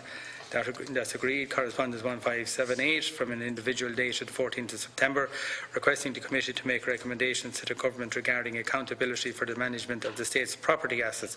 This matter is related to forthcoming CNAG report and refers to an issue raised with the previous committee. I propose we await the CNAG's most forthcoming report and we can consider it as part of our work programme at that stage. Next item 1579 from Susan Gilvary, Solicitor to the Cook Commission of Investigation dated the 14th of September 2018, requesting documents submitted to the committee from Fortress during the inquiry into Project Eagle. The Secretariat have sent the requested documentation to the committee and we'll just note the request. Is that agreed? Okay. It just say Catherine Murphy in the letter, by the way. It's incorrect. It should be Catherine Connolly. Or it says Catherine Connolly and it should be Catherine Murphy. Yeah, it's just a mistake. It identifies Catherine Murphy instead of Catherine Connolly on that letter. Just maybe correct it. Yeah. So the letter referred to Catherine Murphy, made reference to Catherine Murphy, but it should have been Deputy Catherine Connolly. Am I correct in saying that? I'm correct in that. Okay, thank you. We're nearly there. Yeah, she wanted to correct it. Correspondence 1587 received from a solicitor dated 27th of August requesting the committee to make inquiries regarding increased costs of long-term care in West Kerry Community Hospital. This is not West Kerry Community Hospital, but that's probably funded by the Fair Deal scheme. So I think the people who set the price for the Fair Deal scheme are the National Treatment Purchase Fund, or it might be a matter for the HSE. So we'll write to both organisations for a response to that matter, because the costs of the care, even though there's a private element involved, I'm sure the state is paying most of the cost of that organisation through the Fair Deal. A private patient in a public nursing home, so that would be a HSE determined quantum. Yeah, rather than National Treatment Purchase Fund. Treatment Purchase Fund. So we write directly to the HSE for a detailed response to the issue in relation to that West Kerry Community Hospital, and the issue of the private patient is part of that. We want a comprehensive response on the issues raised in the letter. Next item of correspondence 1589 received from an individual regarding WITEC Community Training Centre in Waterford City. This is an employment issue. What's the letter about? WITE 1589. We just see we're nearly there, folks. Are you? I contacted the committee in early 2009, so that appears to be a 10-year-old issue. And just scroll down. I'm not getting mentioned the individual's name. What's the end of the correspondence? What's the end? Yeah. I sought legal advice and was encouraged to do so, and I had initially, but at this time was with the protection of the whistleblower. I think we'll note it, and I don't think we can particularly get into workplace relations. And I think at this stage that we can refer the correspondence to the Workplace Relations Commission. They should go to the Workplace. Not at our request, but just advising them they might consider going to the Workplace Relations Commission.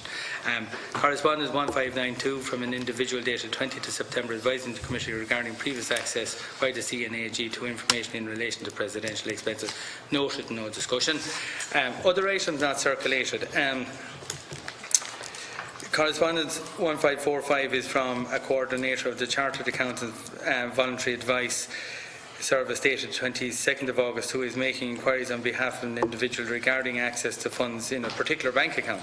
The item has not been circulated as it includes a lot of personal financial details in relation to the individual, as well as being outside the remit of the committee. The matter has been decided on by the Financial Services Ombudsman and has agreed that we would not circulate this correspondence. Can we agree not to circulate that correspondence? There's too much personal detail about the personal financial circumstance. If anyone wants to see it, they're free to contact the Secretary, but we're not going to circulate it. And I'm advising the committee that we have not circulated it, and that's agreed. Who did it come from? It came from Chartered Accountants Voluntary Advice Centre. So it's obviously a group of Chartered Accountants who provide possibly free advice, and they took it up with us, but the personal information shouldn't have been sent to us. So that's why we're not circulating it. Correspondence 1521 from Michael Fitzmaurice, TDE, dated the 14th of August, following correspondence requesting the committee to make an inquiry with the HSE in relation to charges for medical care. The item has not been circulated because there are some libel and GDPR concerns. There's also a considerable amount of personal information. What I propose to do on this is I met at Miss Deputy Fitzmaurice's request with Mr. Deputy Fitzmaurice and the person who's making the complaints personally here before the summer recess, asked them to send us a detailed letter. They've sent it. So we're not going to circulate this, but I'll go back to Deputy Fitzmaurice. Can the points be made in a fresh letter without the personal details the next time? Continue on, actually, because I have it. This is the basic idea. Covered possibly legal charges. Yeah, that's the key question. Yeah, so it relates to the possibility of improper or possibly illegal charges of residents for incontinence wear in the Brothers of Charity Services in Roscommon, the right of those residents charged for incontinence wear to a refund. The matter relates to the general governance of Section 38 and 39. I propose we write to the HSE to establish whether it is satisfied that all residents who were improperly or illegally charged for incontinence wear at the Brothers of Sister Charity Services in Roscommon have been refunded, and to provide a note to the HSE oversight on this matter and how and whether the matter has been fully dealt with. Is that agreed? And if members wish, we will redact or just revise the letter so people will see. Can I just say that's something that comes up generally. I mean, I've had complaints into my constituency office, including people in nursing homes. So there's obviously some issue there. There is. Wider than in other words, it boils down to this. I'd say to provide a normal amount of incontinence wear. If somebody has a particular problem, they say their allocation is 2 per day. That's it. And a person might require 6. Say, well, that's above and beyond the normal item, and it's extra medical care, and we're billing you for it. So that's kind of what appears to have happened here. But there's often ancillary charges. Very basic as part stuff. of the ancillary charges issue. I've seen people charged for a mattress. Like, I mean, some of the stuff. Maybe when we get the reply or the fresh letter, we might be able to take it up. Can we ask that question? We're going to ask the HSE about this issue in relation to that particular institution, and I'll have a look at the letter with the Secretariat and see, because I would like for the benefit of members to see exactly the case that be made by the individual, and we'll ensure we redact it to take out any personal information. But, and if it's not possible to do that, we might just get a fresh summary from Deputy Fitzmaurice, just highlighting this. We're actually working on a comprehensive report on fair deal. Fair deal. Yeah, so it's touching on some of those issues as well, around what's covered and what's not covered. And when would you? It'll probably be towards the end of the year. And New Year before we see it. Okay, look, we've dealt with extensive correspondence. I just went out to stretch my legs. Well done, Unique. Just for a few minutes, and there was one aspect of one piece, if you don't mind. Yeah, please. It's 1526, and it was correspondence from Ray Mitchell, Director of Health Service Executive. I sought a copy of a report called the Hanaway report. What we actually got were slides. And we didn't get the report. Now, the thing about it is, if the slides exist, are we sure that the report doesn't exist? Okay, so we'll write back specifically on that bit, because we agreed there was a large volume of correspondence from the HSE, Ray Mitchell, and we said we'd hold them all over in bulk to further meeting. But now that you've raised that, we'll immediately go back and ask for clarification of that Yeah. matter. So I think at this stage we're after doing 3 solid hours of dealing with correspondence received over the summer. We've held some of it over. Will be next week. We will be dealing with Teagasc and their 2017 financial statements, and we'll come back to our work programme in relation to some of the bigger issues. And the CNAG's report, annual report, will have been published in the meantime. And there might be some matter, and there might not. Some members might want to deal with arising from that. So the meeting is now. Just to conclude, to confirm on the work programme. Okay. So because we have an issue here of a timeline in relation to Dr. Love. Oh, we're working on that straight away. That's straight away, right? And So I've asked the Secretariat. Next week we're doing the Teagasc. So if we need to have Dr. Love before next Thursday, we'll do it. Oh, sorry. If there has to be a separate meeting with Dr. Love and that, it will be a separate. And when are we? On the following week, when are we dealing with the issue of the Health Committee and survival check? Next Thursday.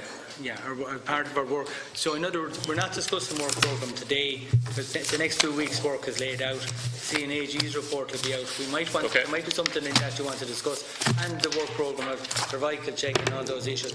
Work programme. Now that we've done a lot of correspondence, we have more time for the work programme next week. Can I just ask if the Secretariat were going to do a scoping exercise on this Scally report? Yeah, no, I know that. If it's possible, if it's done, if it could be sent on to us in advance, so that we can, if we feel things need to be added to it. Yeah, if you have a draft. Yeah, if there's a draft prepared. If you're close to finishing. Yeah, to send it on.